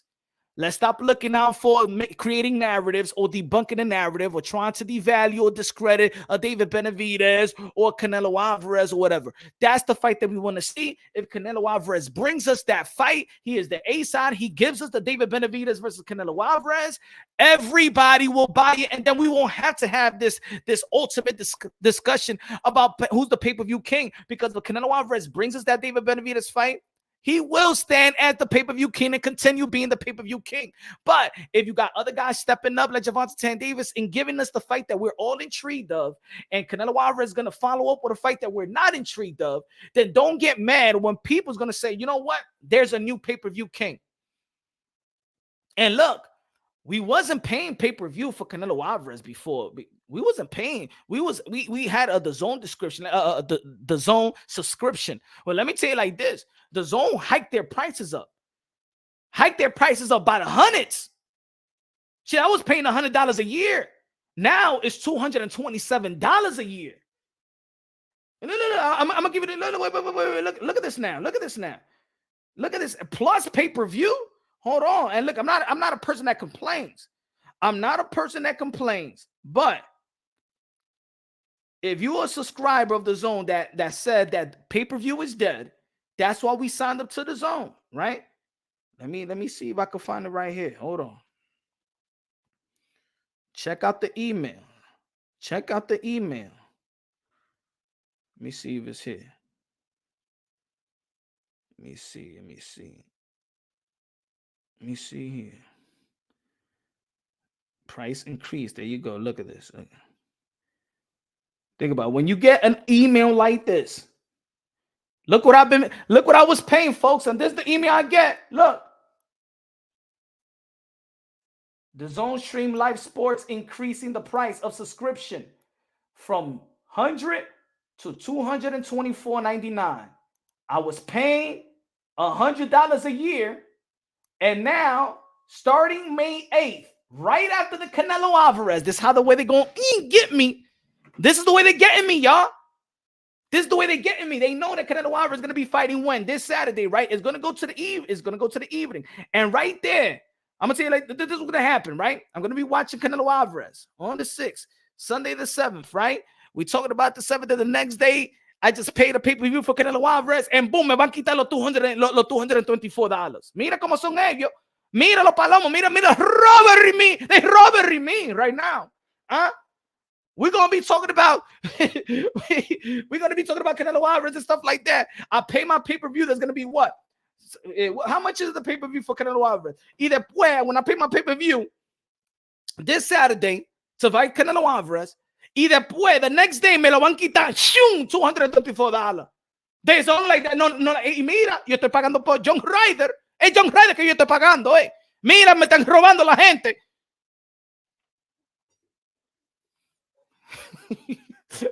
No, yeah, I told so I'm gonna unsubscribe on the 6th. See, but I can't contradict myself, because I did say let's support these fighters, pero también you gotta support me, ¿verdad? Okay, all right, I'll stay, pero no me de como con John Ryder, no me de esa vaina. When you already promoted, when I was watching fucking Canelo Alvarez on fights free on the zone, yeah, ahora I got to, and mira, I didn't have to pay for what was it? I didn't have to pay for Daniel Jacobs, right? Y ahora tú quieres que yo pague para esta vaina de el pelagato de John Ryder. Así, no. No, me están robando la gente ya. DHP Jr., good looking out with a super chat, my brother. He said, yo, bro, Rick Glazier came out today saying that the Tank versus Garcia pay-per-view fights are $960K. Great numbers, but a far cry for 1.4 million we were told about. I don't believe I don't believe in the 960K. I believe this fight did. I predicted it was going to do 1.2 million. I predicted that. I told y'all folks. And what would the report said? 1.2. I don't believe this fight did under a million. I don't think so. I think we all know this is what it is, DHP. The issue why Rick Glazier's number when it comes to Showtime is his vendetta against Al Heyman and Showtime. Rick Glazier's not going to tell you that it did over a million. He wants to say it did 960. Every publication is saying over a million, but Rick Glazier wants to devalue it to 960. Sorry, it did way over. The whole world is talking about this fight. The whole world is intrigued about this fight. This fight didn't do the 960K. Eso de mentira. That's a lie, man. This did in the millions. In the millions, brother. In the millions. In the millions. Good looking out, DHP. No. You got to understand why he says what he says. I'm not gonna say that he don't know it, but when it comes to look, it's almost like when it comes to Showtime, PBC, that side, we all know Rick Glazier don't like. We all know he said it. He said it in even in the interview with Rapstar Boxing Knowledge. He's here to take away money from Al Heyman. That's what he said. So I'm not gonna give him the benefit of the doubt. Who can Showtime and PBC sue him for misinfo? I think the thing is, DHP Jr., this is boxing. Anybody can say whatever they want to say. You know what I'm saying? Nobody be suing people for just saying what he's saying. I think that the people that and shout out to Rick Glazier, you know what I'm saying? But no, I'm not. That's not no 260K. You crazy, man. I think it's self-explanatory, bro. I think that it's self-explanatory to know that this was in the millions, bro. Everybody, yo. I'm talking about people that I never talked boxing before was talking about this fight. He said Ed Perez is Rick Glazier's legitimate reporter and he is credible. 960K. So the other guys are not credible. So you think that last time Tank did 61K, right? Come on, man. It don't make sense. He sells out every arena, but 61K versus Hector Luis Garcia. But then he comes in and did not. Come on, man. Come on, guys. Come on, guys. Come on. Hey, yo, put it this way. I'm credible. I'm credible when it comes to certain information. Nobody gives me the benefit of the doubt. I'm credible. Do y'all give me the benefit of the doubt when I'm talking about Teofimo Lopez? Them motherfuckers give me the benefit of the doubt when I told you that Teofimo Lopez wasn't even supposed to step inside that ring versus George Kambosos. Y'all don't give a fuck about what I say, because you will say, you know what? Or it's because you know T.O. and you. No, I know what I know. And I know, and I know people from that other side. That shit was a success. It did not do 960K. It did way more than 960K. Way more than 160K, my brother. And I'm credible because I know what I know and I know who I know. And they know, and Rick know who I know. No, it didn't. It didn't do 960K. So mentira. I feel like Ryan was the main attraction for the fight, not Tank. Orlando Lopez said, I feel like Ryan was the main attraction for the fight, not Tank. Okay. All right. So why so tell me, all right, Orlando Lopez. I understand there's gonna be people on one side. I'm not saying that he didn't make this the big. It's always gonna take two to make it the biggest fight of their or the biggest pay-per-view. It's just like Manny Pacquiao and Floyd Mayweather. Did they ever sold more separate or with each other? A big fight is going to sell. Mike Tyson, Lennox Lewis. Mike Tyson versus Evander Holyfield. Conor McGregor versus Floyd Mayweather. Did Conor McGregor sold more without Floyd Mayweather? Did Floyd Mayweather sold more other than Conor McGregor? You know what I'm saying? Like DHP Jr. say, good looking out with a super chat. Say Triple G voice. Come on, guys. Come on. No, it was reported by employees, not reporters. Rick said from the beginning they were all fake numbers. And I am telling you, they are not fake numbers, bro. Why his number is true? Where he's getting the number? Have he told you where he got the numbers from? Or he's just saying 960K? Why everybody's saying this is success? Why everybody's saying but Rick Glazier? Not saying that he's not, that 960 is not a success, but why his number for you is the one that, but everybody knows this shit. This is self-explanatory. This ain't no fucking 960K. This shit is self-explanatory, bro. It's self-explanatory, man. They do trying to find a way to discredit a Showtime and PBC. That's why we break things unbiased, logically, and objectively here. You know what I'm saying? He just don't want to say that it did 1 million. He just don't want to say that it actually did 1 million. So let's put it down just a little bit before it hit 1 million. 960K. Come on, please. Please, this is a global event that everybody in the world was talking about, brother. 960K event. 960K coming from restaurants only. From restaurants. Somebody got to pay for Canelo fight. Somebody got being. Nah, come on, bro. Come on, man. Come on. You could even see it. You could just go by the interest. Man. Canelo numbers versus Bivol would get better than Tank versus Pitbull. Maybe Shata, but I think Tank versus Pitbull Cruz 2 is going to do great numbers. Yo, I'm gonna tell you like this, man. Gervonta Tank Davis got the culture in his hand right now. He does. Does take two and Ryan fans both the fight. Tank's fans stream fights, and that's been the norm. Pero mi hermano, Eric Perez, come on.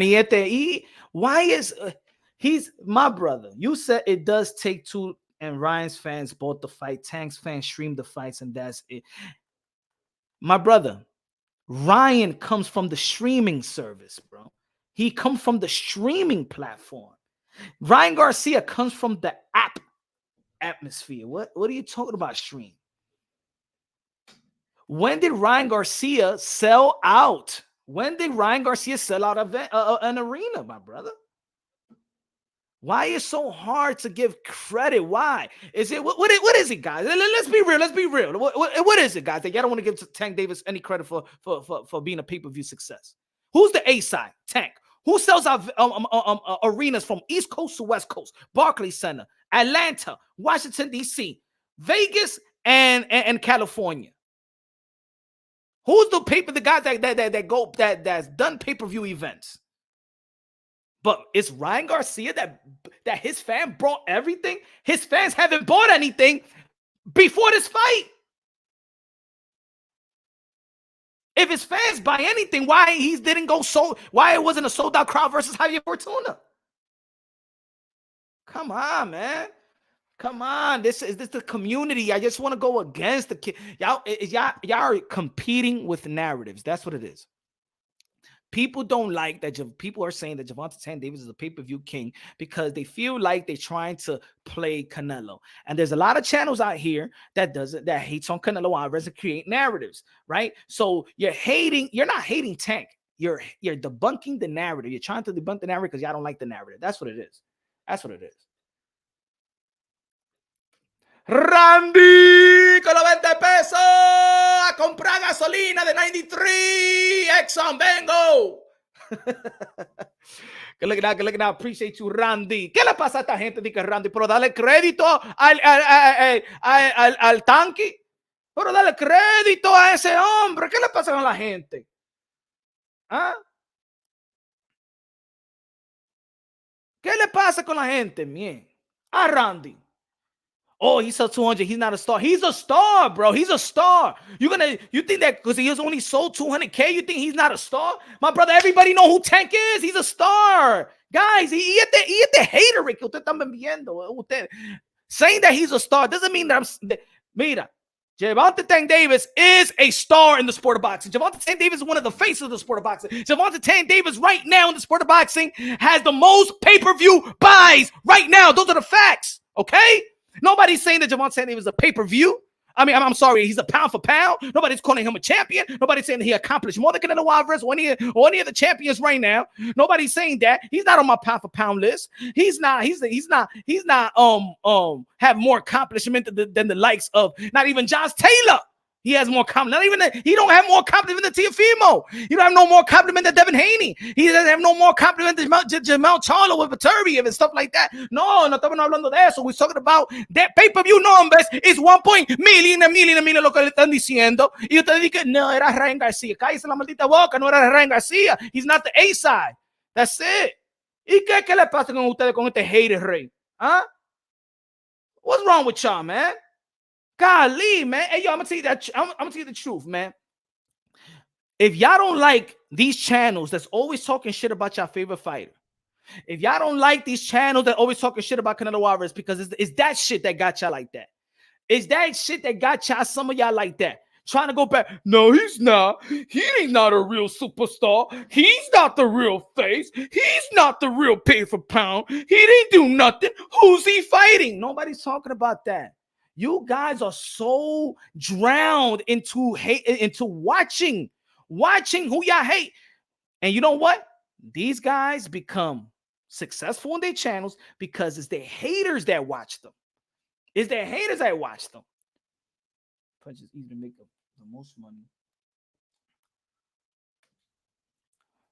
London Dope Production said, Punch, it's easy who make the most money and has the most accomplishment in the sport of boxing. That person is the king of boxing.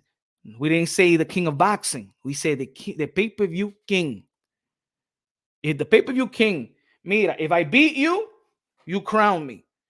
If a challenger beats a champion, that night he becomes a champion. That doesn't mean, at least, hey, attention, everybody. Attention. Okay? Attention. Because Antonio Tarver beat Roy Jones Jr., that doesn't make him bigger than Roy Jones Jr. It doesn't make him better than Roy Jones Jr. But for that meantime, Antonio Tarver is the champion. Bang! Gervonta Tank Davis pay-per-view numbers is going to do more than Canelo Alvarez versus John Ryder. Okay? Does it mean that Gervonta Tank Davis is the king of boxing? No. But for right now, until further notice, El Rey is Gervonta Tank Davis in pay-per-view. In pay-per-view, guys. In pay-per-view. ¿Y qué le pasan a ustedes? Huh? You don't want to give Tanky love. Huh? Why you don't want to give Tanky love? Leonardo Rodriguez said, if you sell 200K and over, you're a star in today's boxing. Pay-per-view standard, it is what it is. We know that. Look, we know. How about this? A bunch of these dudes won't sell 200K. What did they report? David Benavidez versus Caleb Plant. What did Deontay Wilder did his last? Huh? What did does tell me how many people does more than Gervonta Tank Davis in pay-per-view? How about that? Leonardo Rodríguez, gracias, mi hermano, gracias. Pero yo no entiendo, yo no entiendo a la gente. Yeah, I understand it. It's this community. It is. It's toxic. It's a cesspool. This community is a cesspool. The problem is that a lot of people like to tune in to the channel that they hate, and then the mind is like, fuck that. You heard what they say. I have people, man. I have people DMing me videos. I have people always since I started this channel.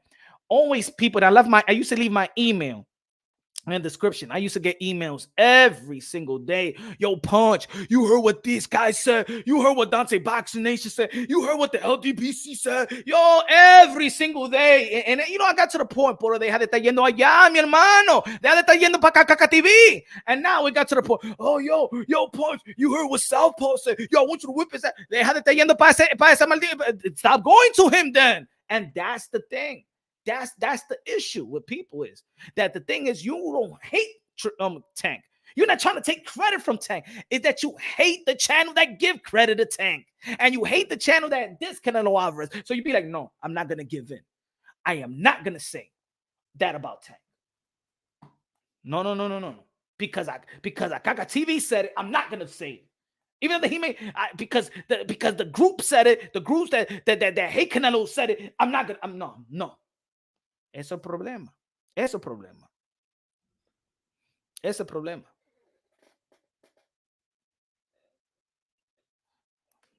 Ed Perez, a Tank has been in 5 pay-per-view events and his average is 50K to 200K. Ed Perez, what was his pay-per-view numbers this time then? Háblame de ahora también. Háblame de ahora. Habla de ahora. Hable de ahora. So Canelo Alvarez better do more pay-per-view than Gervonta Tank Davis. So because look, and this is what I'm telling y'all. Don't go to the route because y'all gonna shoot yourself on the foot. Because then if y'all saying that it was Ryan Garcia that sold it, then okay, all right. So if it's not Gervonta Tank Davis and Ryan Garcia is the reason that they sold the pay-per-view, so Oscar De La Hoya is saying the truth that Ryan Garcia is the face of boxing then. Okay, so it's not Tank. It was because of Ryan Garcia. So Ryan Garcia sells more than Canelo Alvarez right now. So Ryan Garcia is the pay-per-view king then. ¿Verdad? ¿Verdad, mi gente? And that's what I mean. You're going to shoot yourself on the foot. No me vengan a decir que it was Ryan Garcia. If it was Ryan Garcia, then Ryan Garcia did more pay-per-view than Canelo Alvarez is going to be doing. So Ryan Garcia is the pay-per-view king. Háblame, mi gente. If it was Ryan Garcia, then Ryan Garcia is the pay-per-view king. And he's selling more than the Canelo Alvarez versus John Ryder, el pelagato.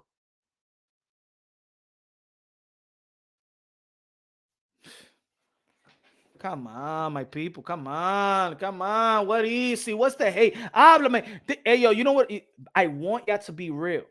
This is the chat. This is the channel. I don't block no, but this is the channel that y'all be real. Maybe I have frustration with other channels. Leave it here. What is the hate with Gervonta Tank Davis? Why you can't give him his just due for the pay-per-view buys? What is it? Háblame. Dímelo aquí mismito. So I can understand you. So we can have some understanding. We don't have to agree with each other. But give me the understanding. Tell me who y'all hate. Tell me the channels that y'all hate, and that's why y'all hate. Y'all say what y'all say. Y'all don't want to give credit to Tank Davis that he's the people. What is the channel? Dímelo. Yo say I know it, pero dímelo, mi gente, para que I put it on the screen. So I could put it on the screen. Dime, mi gente. Háblame. Dime la verdad. Yo, correct punch. How you put Canelo and David and they killed Tank and Ryan's number? I think that if Canelo Alvarez fights David Benavidez, I think it could beat the number of Tank and Ryan. But he's not fighting David Benavidez. He's fighting John Ryder. So that tells me that that's what I mean. There is a lot of inconsistency. The reason why that Canelo Alvarez is not going to sell more than Gervonta Tank Davis is because he's fighting John Ryder. So, but if he fights David Benavidez, then it's going to do more. So then I'm going to give credit to David Benavidez. Ven, ustedes ven. Ustedes me están oyendo ahora.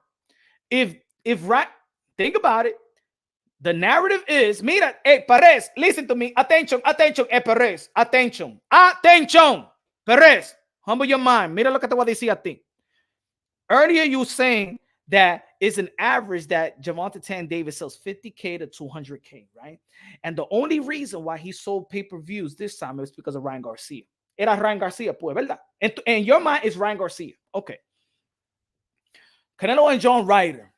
If it does 200K or even below that, and then Canelo Alvarez fights David Benavidez, and it does over $1 million, pues era David Benavidez. Era David Benavidez, ¿verdad? So David Benavidez is really the reason why Canelo Alvarez will sell next time. Right? Right? Am I right? Am I right, Perez?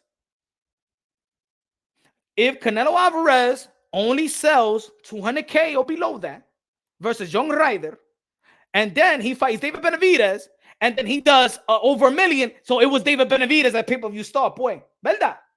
Me lo van a decir, ¿verdad? Agree with me then. Listen to what y'all saying. That's what I mean. Like, keep your hate to the limit. Let's keep it unbiased, logically, and objectively. Let's stop trying to take away things from somebody, because the narrative always going to come back around and bite you in the fucking ass. The narrative is always going to come back around and kick you in the mother effing ass. Stop with the hate. Congratulate. Ever make that much sales ever again? Babe. He said, listen, buddy, Tank won't ever make that much sales ever again. You don't want him to make that much sales. Okay, so if Canelo Alvarez is the king, when is the next time that Canelo Alvarez is going to do 1 million pay-per-view buys? Dígame, mi gente. When is the next time that Canelo Alvarez is going to do 1 million pay-per-view buys? Because you know he's not going to do it this Saturday. You know that. When is Canelo Alvarez is going to do another 1 million pay-per-view buys? Háblame, mi gente. When he fights David Benavidez, so David Benavidez is the pay-per-view star.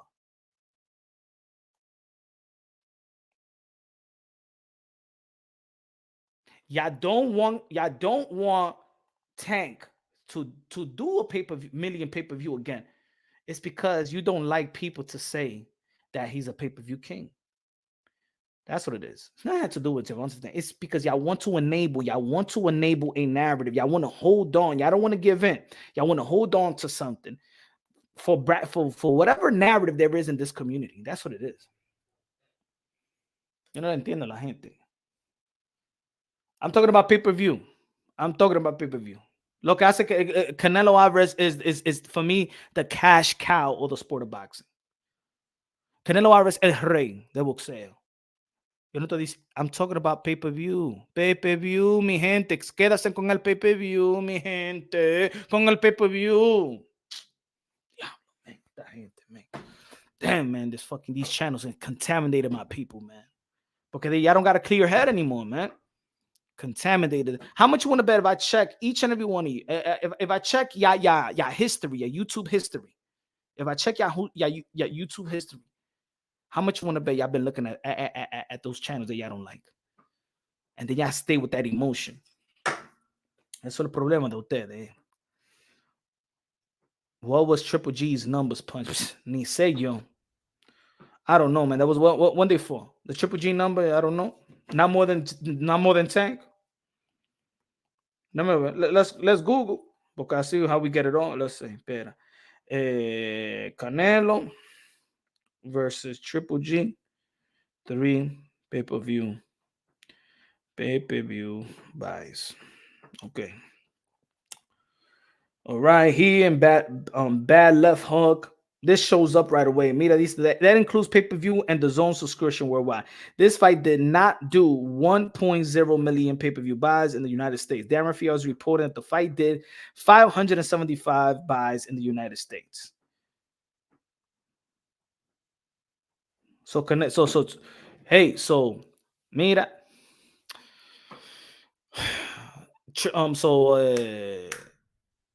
Gervonta Davis is going to do double that. Because we all know that the John Ryder fight is not going to sell.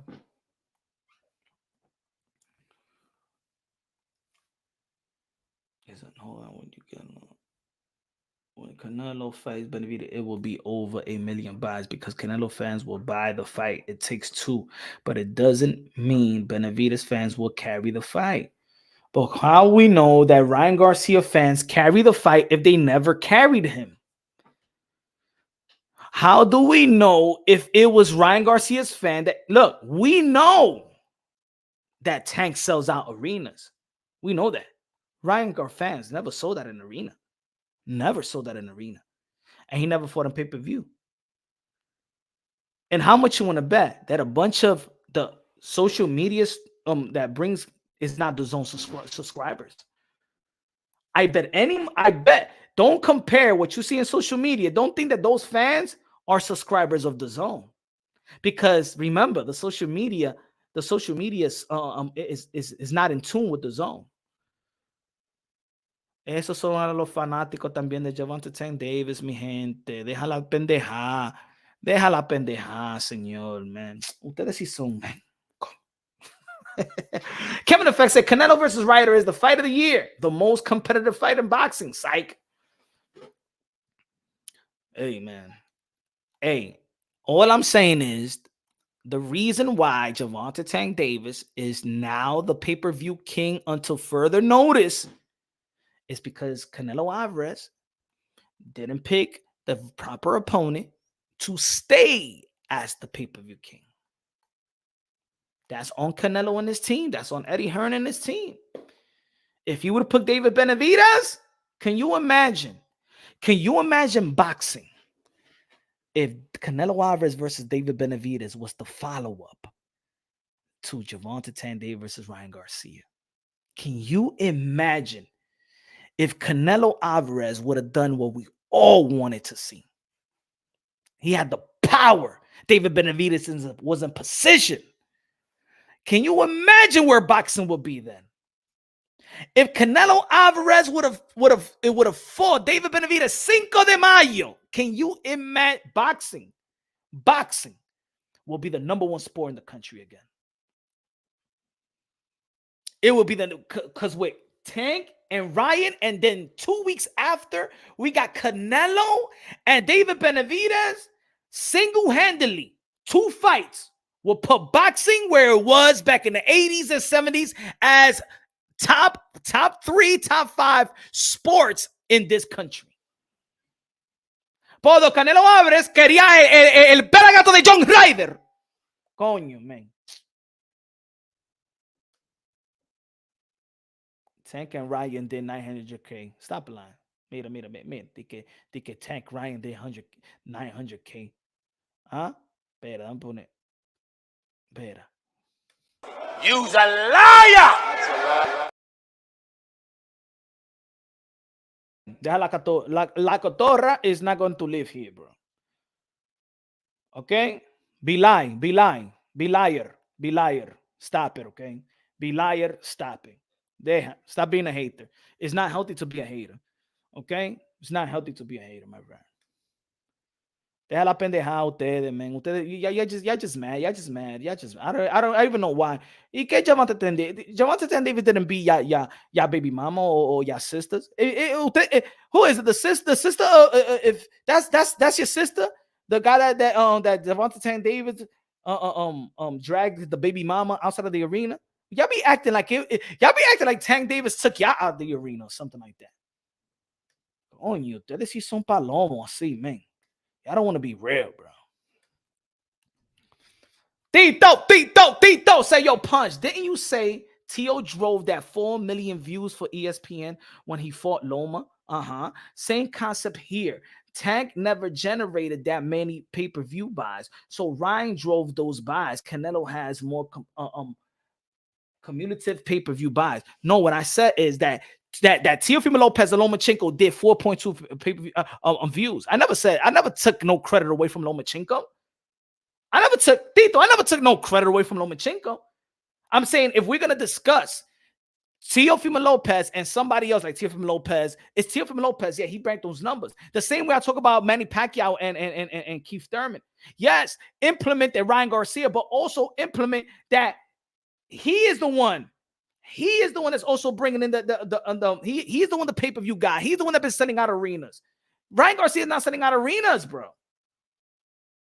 You're trying to take it away. You're trying to take it away because if we go for that concept, then everybody has that concept. Then Canelo Alvarez is only a pay-per-view star because he fought Canelo, then he fought Amir Khan, and he fought Floyd Mayweather, and he fought Triple G, and then it's always then they all pay-per-view stars. Every time Canelo Alvarez did millions or great pay-per-view numbers, it's because of his counterparts as well. But it only got to be one. It only got to be one. Manny Pacquiao versus Floyd Mayweather pay-per-view. Floyd Mayweather is the king. That's it. He's the king. Oscar de la Hoya versus Floyd Mayweather pay-per-view. Oscar de la Hoya is the king. He's the king. Mi hermano. What's so wrong about that? What is so wrong? It's because it's coming at the expense of Canelo Alvarez. Pero Canelo is pay-per-view king. I want to see 1 million pay-per-view buys come this Saturday, all right? Come this Saturday, I want to see 1 million pay-per-view buys with Canelo Alvarez. Coño. Porque yo no entiendo el hate rate que ustedes tienen con Stanky Davis.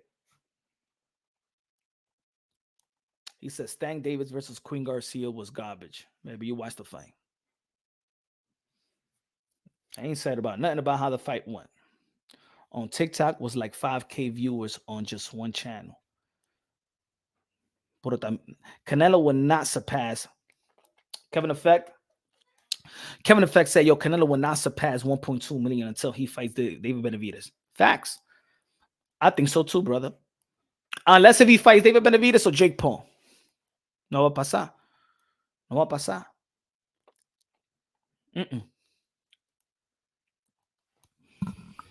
So, is he king? He needs David Benavidez, right? Y'all saying that Gervonta and Davis needed Ryan Garcia, right? I ain't never seen no king needed somebody. A king is a king. Come on, Punch. We all know that's not happening. Let me see. Theo. Go look it out with a super chat. Tito.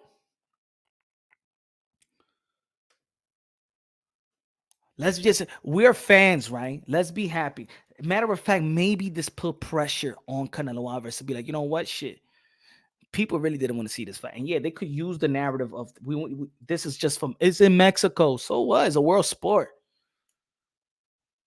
So what? It's a world sport. It's a global. Canelo Alvarez is a global star. So no, it won't sell good because it's in Mexico. What are you talking about? It's gonna be in the same time. It's not like we're gonna watch the fight at 4 o'clock and 3 o'clock in the morning. We're going the time is compromised. No. 1 million pay-per-view buys off Ryder fight. Mira, señor. I say it right now. I predict. To be honest, man, I don't even think Canelo Alvarez versus Ryder is gonna do more than 250K. Look, this is the first time, bro. The first time. Even Canelo Alvarez versus Yildirim had a buzz. Canelo Alvarez versus John Ryder is the worst buzz of since he really came in the scene and really established himself as a superstar in boxing. This is Cinco de Mayo, bro. There's really no true buzz, bro. There's really no true buzz in this fight. Look, you know what even how that even me. Look how many people is here today. Yesterday, look, ladies and gentlemen, even me as a boxing content creator. When I'm talking about Tank and Ryan Garcia, we had 100 people here. A Canelo Alvarez content meet at 48 people. La gente, they don't even want me to talk about Canelo Alvarez. They didn't want me to talk, not even on my channel. That's it. They didn't even want me to talk about Canelo Alvarez anymore. I think 48 people here today. Yesterday, I was 130. The day before, 120. Mira, aquí da más 48 people. La gente no quieren hablar de esta vaina ya. The people don't even support me talking about Canelo Alvarez anymore. Yeah. 47 people. Yeah, Canelo Alvarez is not the guy anymore. In my channel, he's not the guy anymore. Yeah, people are losing interest. People are losing interest. I'm keeping you real. Mira, 47 people. Ni 50 gente está aquí hoy. Porque mira el title. El title starts with Canelo Alvarez. Mira, I'm gonna tell you like this. Even boxing content creators, they have to say something like wow or give a name before Canelo. Porque yeah, it's getting watered down. Canelo might as well be fighting Gabriel Rosado. That would be better. Man, my man. Hey, Canelo Alvarez versus at least Edgar Balanga.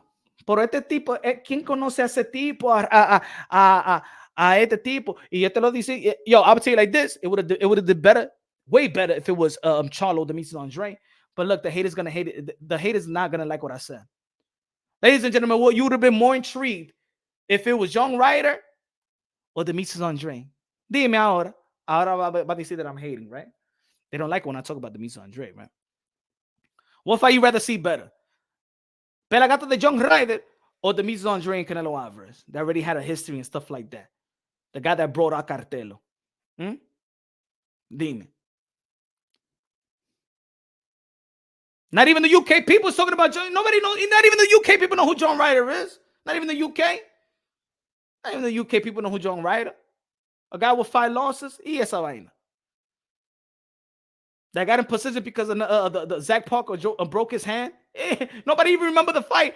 Yo, we're not talking about people. They be like, yo, but Ryder put himself in position. Can't put himself in position. Put himself in position. Ese tipo no hizo nada. As a matter of fact, John Ryder was actually losing the fight before they gave him the TKO.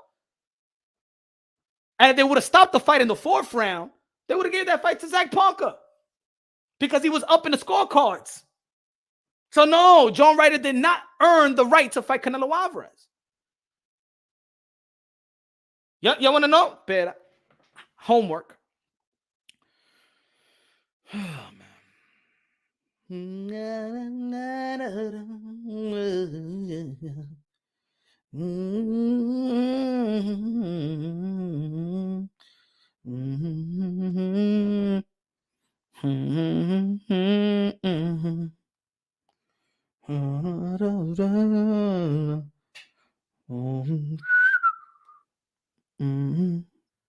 No, don't get down. Damn, I hate when I be erasing shit because I had this shit. No. Hold on.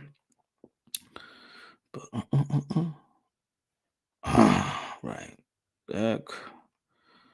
Parker. John Ryder. Score. Cool.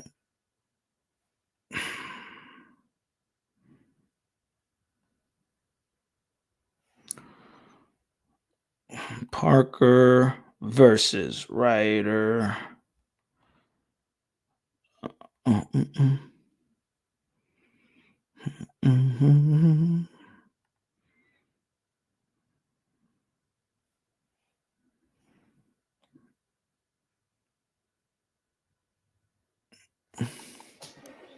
Peace to Punch, Rap Star Panel. What's good, Just Blaze, man? What's good, man? Haven't seen you in a while, bro. Real Boxing TV said, T.O. Let's go. John Ryder sells. John Ryder can't even sell, he can't even sell out the kitchen. Put 5 chairs in your kitchen right now, and John Ryder can't even sell that out.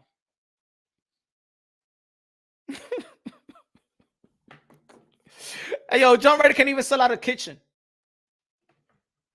Nobody knows but people don't know who John Ryder. But they even saying that John Ryder like Canelo Alvarez's brother. He just got black hair. Hey, John Ryder, es un pelagato, man. Es un pelagato. Let me see, John Ryder. Let me see if they got the scorecards right here. Where did I have the scorecards? I had it right here. Where is that? Boom. Let me see here.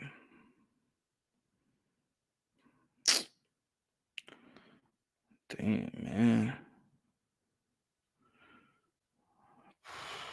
Damn, I had a copy of it, man. What did I put? John Ryder upset due to. Okay. There you go. Let me see. Let me see. Ryder. Hold on. Hold on. Okay. There you go. Look at this. Look at this, folks. Look at this. Look at this. Look at this. Look at this. The fight was a close through the 4 completed rounds with Parker leading 39-37 on 2 scorecards and 1 judge having it 38-38. If this fight would have got stopped when he broke his hand and you would have notified the ref, I broke my hand, and they would have stopped it in the 4th round. Because after the 4th round, that's when is an official bout. Parker would have been in position. Look, ladies and gentlemen, look.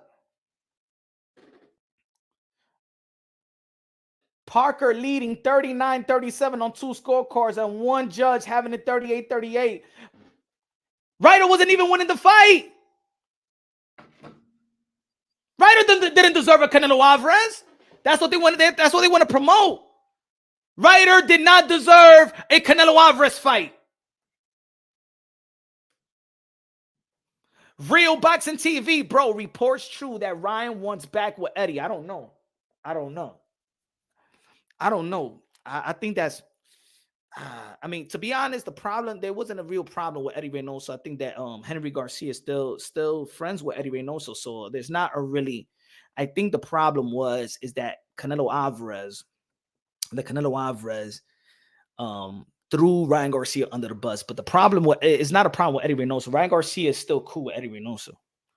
He don't have a problem with Eddie Reynoso. So maybe it could be true, brother. I don't know. But I think he should, you know. I don't know. If he has time for Ryan, whatever he feels comfortable, man.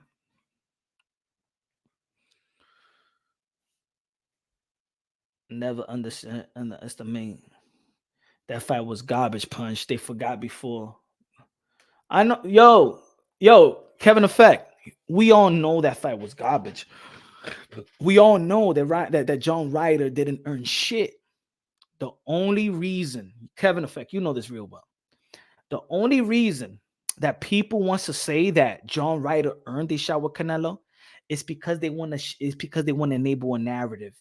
They want to go up against those channels that feel like Canelo Alvarez should fight David Benavidez, Charlo Andrade, and those channels that shame Canelo Alvarez for fighting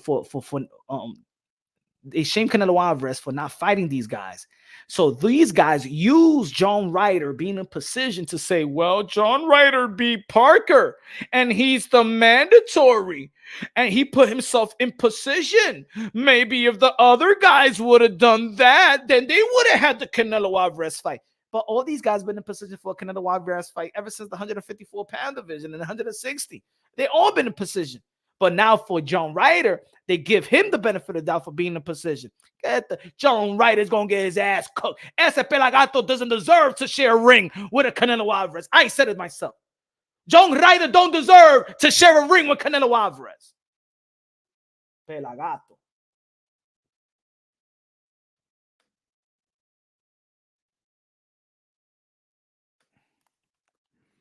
What if Ryder, Riddick, Bowes, Canelo?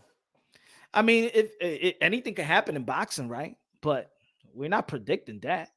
We're not predicting the what if, right, Leonardo? Good looking out with a super chat. We're not predicting that. But anything can happen in the sport of boxing, right? Anything could happen. Anything could happen. Number 1 Packers gamer says, salute, man. The true face of boxing is Ponte de Ronking. El sazón graduado, el pastor de boxeo. Se lo dijo la gente. Díselo a la gente. El number 1 Packer gamer. Díselo a la gente. Esos palomos que no saben de nada. Look at now. Number 1 Packers gamer. What's good, bro? But Leonardo Rodriguez, look at that with a super check con los 5 pesos de plátano. Leonardo Rodriguez con los 2 pesos. Con los 2 pesos de aguacate. Me voy a comprar un aguacate con esos 2 pesos. Gracias de lo mío. He said, what if Ryder regular bros? I think anything could happen in the sport of boxing, but we're not going to predict that, right? Like nobody predicted that and you talking about Buster Douglas. Nobody predicted that Buster Douglas was going to beat Mike Tyson, right? If Canelo Alvarez goes 12 rounds, if Canelo goes, you mean if Ryder goes 12 rounds with Canelo, that's not going to be good look. To be honest, it wasn't a good look that Canelo Alvarez won 12 rounds with that Triple G that showed up. That Triple G, he was just a punching bag, man.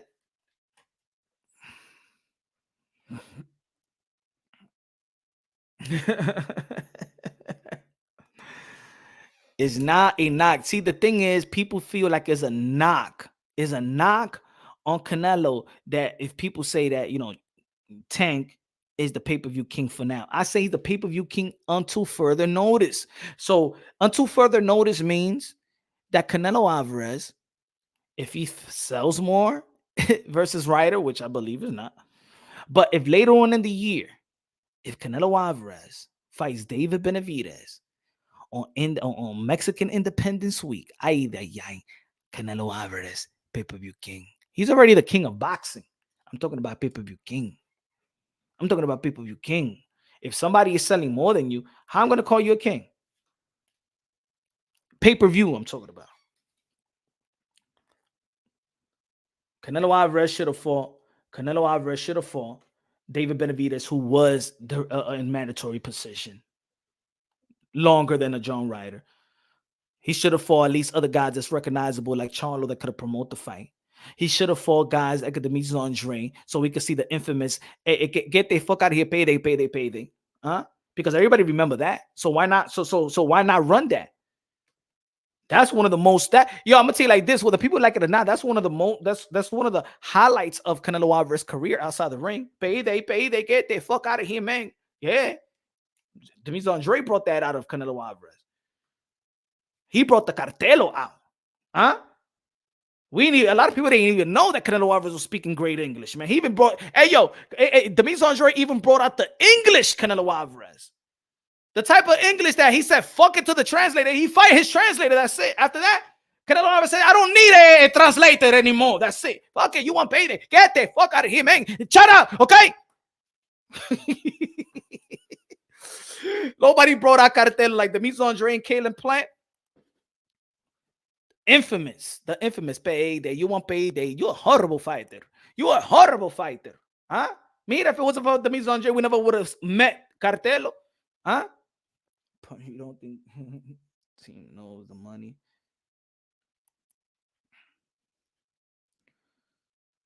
Dandara. He said, but come on, but when Canelo's gonna they just give us the fight, you already have the accomplishment and the money. He don't need the money. He already have the accomplishment. None of these guys gonna bring nothing to the table. Let's be honest, but it's still the biggest fights. None of these guys is gonna look. If Canelo Alvarez is undisputed, none of these guys are going to give anything to Canelo Alvarez, so that shouldn't even be a narrative for people. Well, why does Canelo Alvarez have to fight Demetrius Andre? What he's going to give him? Why he got to fight Charlo? What he going to give him? Why he got to fight David Benavidez? Nothing. That's it. Nobody could give Canelo Alvarez nothing unless if he goes to 175 and fight the winner of Bivol, but Turby will fight one of them and stuff like that again. But then there's people that's saying, you know what? Canelo Alvarez is too small. Canelo Alvarez said himself he's too small. So he's going to go back to 175, and let's say if fight Bivol, let's say if he lose again, he's going to be like, well, at least I went up there. I was a small. Yeah, you already did that. Fight the Mexican monster, David Benavidez, the Dominican monster, the Ecuadorian monster, David Benavidez. That's it. That's all we want to see. That's all we want to see right now. That's all we want to see. And we all going to be invested. We all going to buy.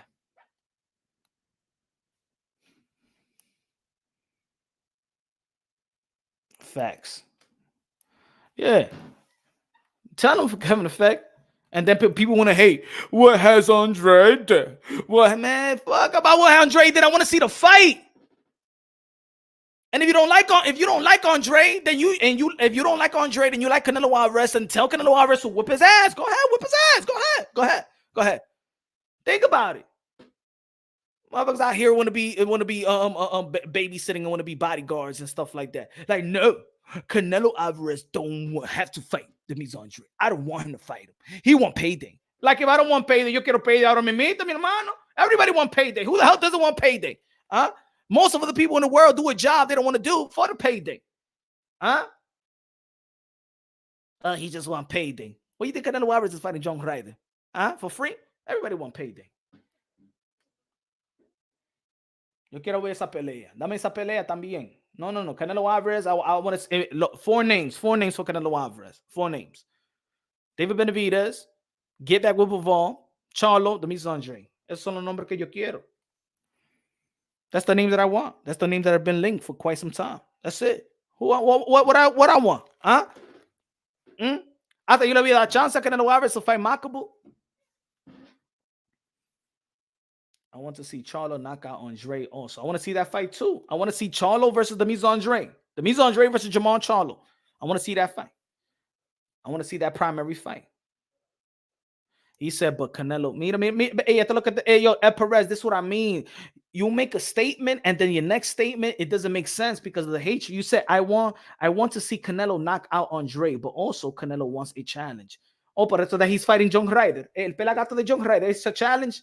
Huh? Es el challenge, John Ryder. Huh?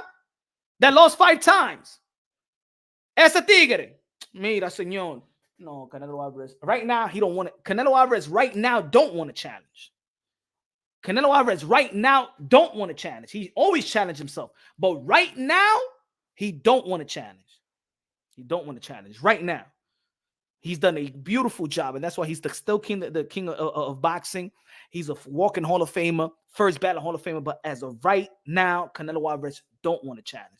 Is the reason why he won John Ryder. He didn't want David Benavidez. He didn't want Demis Andre. He didn't want Jamal Charlo. Those are the facts. He don't want to challenge right now. John, 5 losses, a.k.a. Pelagato.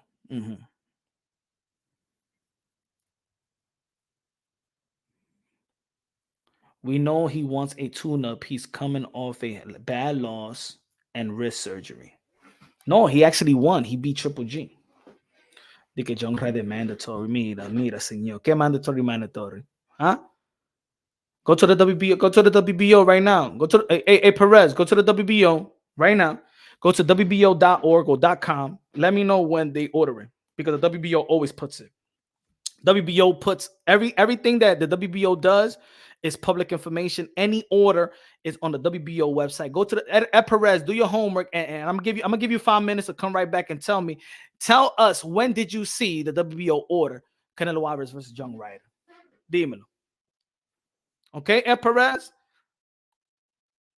Mira, if you can find me that, I give you the passcode of this channel. You do whatever you want to do with the channel.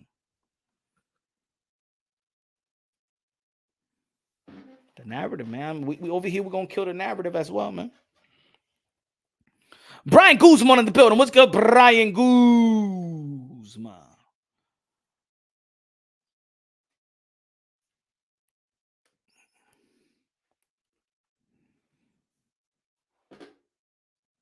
David Benavidez versus Canelo Alvarez. Look, I think Canelo Alvarez beats John Ryder in less than 3 rounds. Then we go to Mexican Independence Day. Canelo Alvarez versus David Benavidez. When did David Benavidez get ordered? Never. We know it's a tune-up, and the big fight is the next if he wins. We'll see. We'll see. So put it this way. So sign it just like he did Triple G, like he did the Bivol, right? After the Bivol fight, we knew that he had Triple G. Sign the contract now. Give him the contract and sign it, just like we knew after Yeardrum, they ordered, not ordered, but they already signed for the Billy Joe Saunders fight. Right? Let's do the same thing with David Benavidez. After this fight, I want to see David Benavidez in the ring, saying that we signed for the fight. Canelo Alvarez should invite David Benavidez to Mexico and be like, you know what, come to Mexico, because when I beat his ass, we're going to promote this shit in Mexico. The Mexican Monster versus Canelo Alvarez. Can you imagine that? That's what I want to see. David Benavidez, after the fight, he's going to step inside the ring in Mexico. And Canelo Alvarez said, I want you. And boom, baby. I'm aware if Canelo Alvarez will do what he did with Yeardrum and Billy Joe Saunders, that boom. He said it's a mandatory the number 1 channel. Yeah, huh? And Abdul Kokorov was sitting as a mandatory to Earl Spence for almost 3 years. And who gave a damn? Who gave a damn?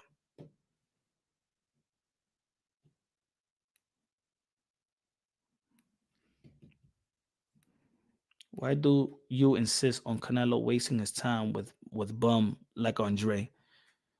And why you want to talk about Canelo? Maldito, estúpido. Why you want to see? Why you want to see the no buzz fight of fucking John Ryder? Y ese pelagato. You don't even know who John Ryder is, the boxing scientist, huh? I bet you meet Demis Andre in your face, and I bet you wouldn't even call him a bum. You'd be like, hey, "Can I have a picture with you, yo? I would like to see you out there. I think you have a fight with Canelo Alvarez." When I see a title, brother, when I see a boxing scientist and then calling fighters bums, you ain't no boxing scientist. Tú un boxing pelagato. You got no respect for fighters, boxing scientists, but calling fighters bums. Fuck out of here. I'm here with Benavides with Morrell. Canelo is going to stop David. We don't get Kush here. No, Ryder is the mandatory challenger. Yeah.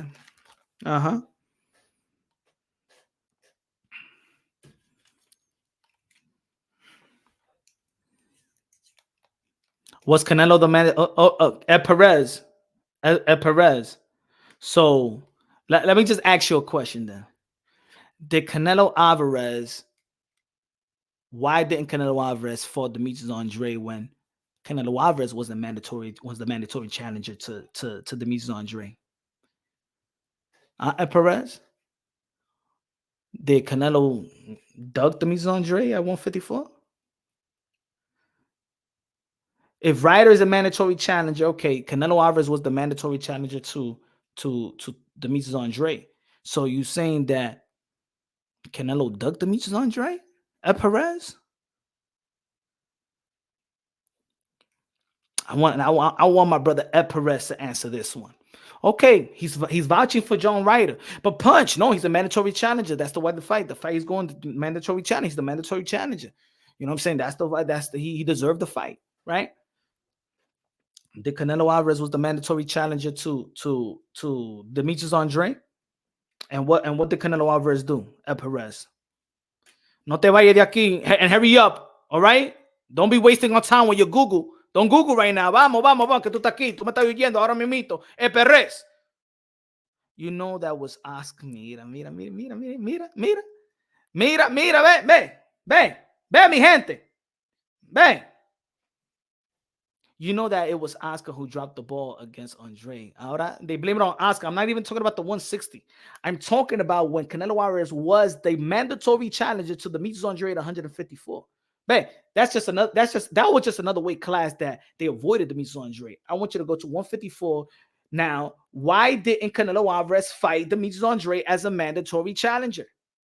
Huh? He don't want to become a champion again? What was it? Let me know. He didn't want to become a champion again at 154. Then he didn't want to become an undisputed at 160. Dime, Perez. Why not? Dime, Perez. Vamos, que te estoy hablando, Perez. Vamos. The people are waiting here, man. This is a live show. ¿Ah? Dime, Perez. Estoy hablando contigo, señor. At 154, why, as a mandatory challenger, why didn't Canelo Alvarez want to become a champion and fight Demetrius Andre? When Demetrius Andre was trying to give him a shot. Canelo chased Kirk. Kevin, no me lo diga. I want to read what Ed Perez have to say about that.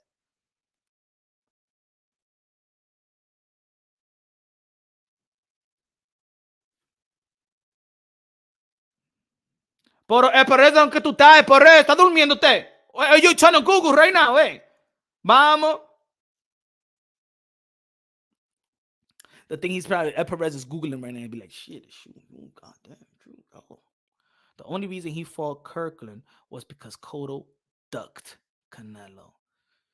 The only reason why he didn't fight Demetrius Andre, my friends. Dandara, why he didn't fight Demetrius Andre, my friend. At 154, I can't remember, but it was the fight would have happened. Andre would have been the Yeah. Canelo Alvarez avoided Demetrius Andre at 154, avoided Demetrius Andre at 160, and it is what it is. It's just the facts. Nobody's saying that he's not greater. Nobody's saying he's not better. He's not more accomplished. He's not a pay-per-view star, but he avoided Demetrius Andre at 154 as a mandatory challenger like John Ryder, right? And then they avoided the undisputed Those are the facts. That's it. But good luck. Thank you, Perez. You see how hard punch goes for Boo Boo as soon as Boo Boo become a honorable shit. Hey Leonardo, you know I go. You know I go just as thorough with Canelo Alvarez in this community. Everybody knows it. Let's not forget that people were sending me death threats.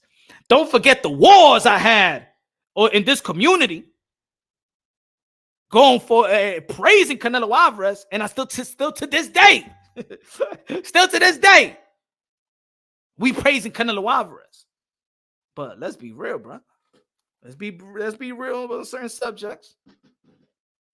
I don't know what happened at Humble 54, but Canelo requested to fight at 160. Yeah, he requested. And what happened during the negotiations? They pulled out of the negotiation and went to Kovalev. Matter of fact, Canelo Alvarez took $5 million less to fight Kovalev than to fight the Andre.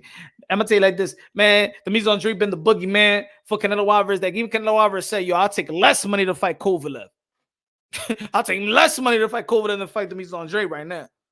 I take $5 million less." Those are the facts. I'm gonna hook you up right here quick. All right, my brother. I'm gonna hook you up right here quick. I'm gonna hook before I go. I'm gonna hook you up right here, bro. Perez, I got you right here, man.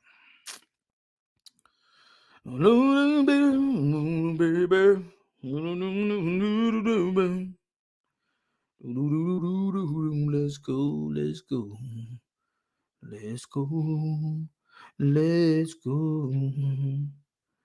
Let's to month. I don't know, my mom. Let's go to April. Whatever. Bomb. Let's go to Union. Let's go. Let's go. Let's go.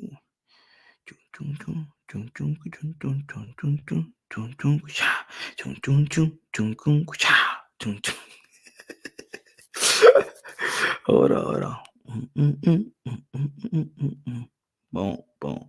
Let's go to July.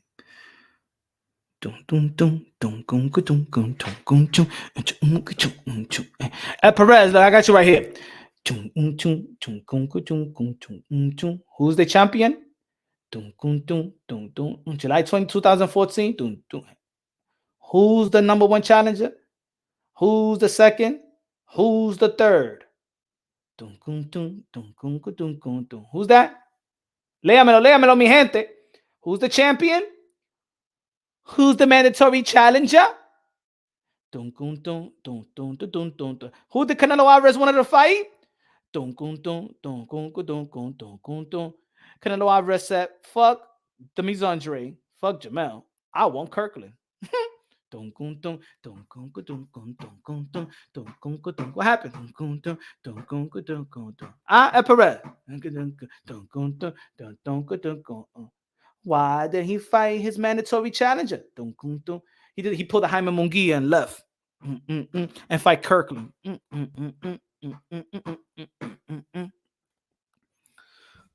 But yo, Kevin Effect.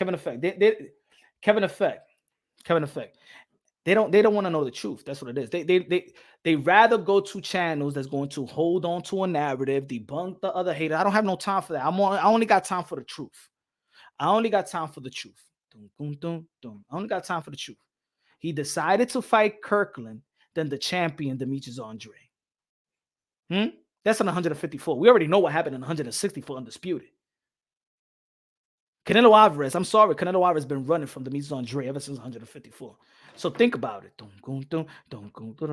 know it is what it is. Since July 4th, what we at, ladies and gentlemen? We in 2023. Look at the champion. Look at Saul Alvarez. He decided to fight who? James Kirkland. Because he didn't want to fight the champion. Ducking since 2014. Then in 160, they didn't do the right paperwork to get the undisputed. And now you wonder why Canelo Alvarez have bad knees. Why Canelo Alvarez have Patrick Ewing knees? Porque ya ese tipo no puede correr más.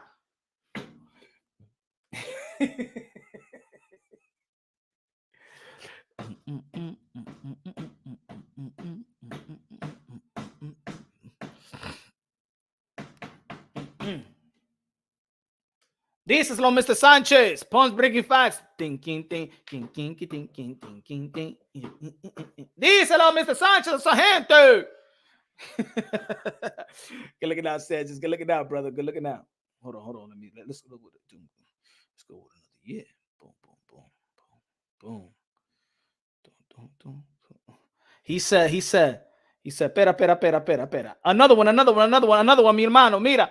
Hey, yo, Mr. Sanchez, another one for them. Good looking out with a super chat, my brother.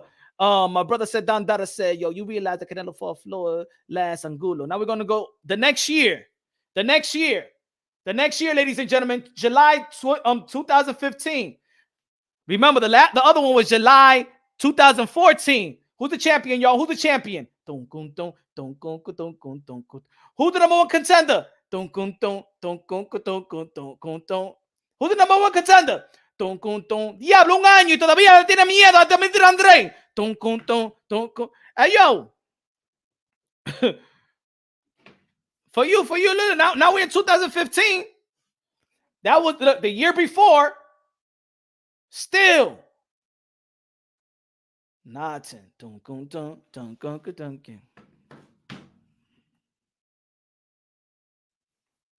Now it's a numbers game. Again, Vane dropped. He said, now y'all talking about drop. Who cares about drop? Michael Garcia got dropped. Who cares about drop? I know a bunch of fighters that got dropped. Yes, somebody that could get dropped. I seen Earl Spence wobbled versus Leonardo Emmanuel Lardy. I seen Keith Thurman get dropped early in his career. Teofimo Lopez got dropped in his first fight. Not got dropped, but hit the canvas. We seen Sean Porter had a draw with Julio Diaz. We seen Manny Pacquiao get stopped with a body shot. Lost twice or three times early in his career and still became an 8th division world champion, 5 lineal 12-time world champion, the ambassador, the senator, the humanitarian, the greatest karaoke singer of them all, the GOAT, Manny Pacquiao. Marquez lost early in his career. Bruno Hopkins lost early in his career. What is that? He got dropped by Veins. Most of the people, most of the fighters that got dropped early in the career was fighters that we don't even know who the F they are. Come on, man. All these hurdles at Perez you got for Canelo Alvarez. Canelo Alvarez don't need your protection. He's great. The greatest of this era. He don't need our protection. Somos Latino, mi hermano. We don't need protection. We don't need to be like that. ¿Qué le pasa a la gente hoy? Anyway. Punch, how you say Canelo was great but scared to fight Andre? You really think he's scared? No. I don't think no fighter is scared of anybody. I think their handlers are afraid. I think that he avoided Demetrius Andre because it's one thing if you lose to Demetrius Andre, Canelo Alvarez rather lose to a guy like a Bivol, right? Because he could say that he's bigger. He's taller and stuff like that. Demetrius Andre, people will question his greatness because people hate Demetrius Andre. I don't want to give it to Demetrius Andre. So, if Demetrius Andre beats Canelo Alvarez, then it's like, damn, was he that great? Because y'all don't respect him like that. I don't know why, but it is what it is. He ducked. He just ran from Demetrius Andre. Those are the facts. I'm showing y'all facts. I'm showing y'all the same way that I felt about why Jaime Munguia it was a mandatory position, but he ran, right? To the WBC, not to fight Demetrius Andre. The thing is, y'all give everybody a pass, but those are the facts. Just like they give Triple G a pass. No fighter is scared of nobody. But I think it's business as well. And they know their stock is going to drop heavily depending on who they lose to. Didn't Andre get stripped for inactivity? Shit, he got stripped because people was ducking him. That's why he got stripped. And he was waiting on people. He was waiting on challenges, and those challenges never wanted to fight him. And then the champions didn't want to fight him. At least he didn't get stripped because he didn't do the paperwork to get the undisputed. But anyway, ladies and gentlemen, y'all already know, ladies and gentlemen, tomorrow we back at it. Thursday, happy hour Thursday. We back at it, 7:30 p.m. Eastern time tomorrow. Ladies and gentlemen, love y'all. God bless.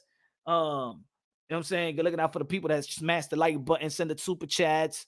Also, nobody sent no cash apps today. But Tomorrow we back at it. Probably got a special guest. Shout out to Raymond Ford for the interview. Love y'all. God bless. And on to the next.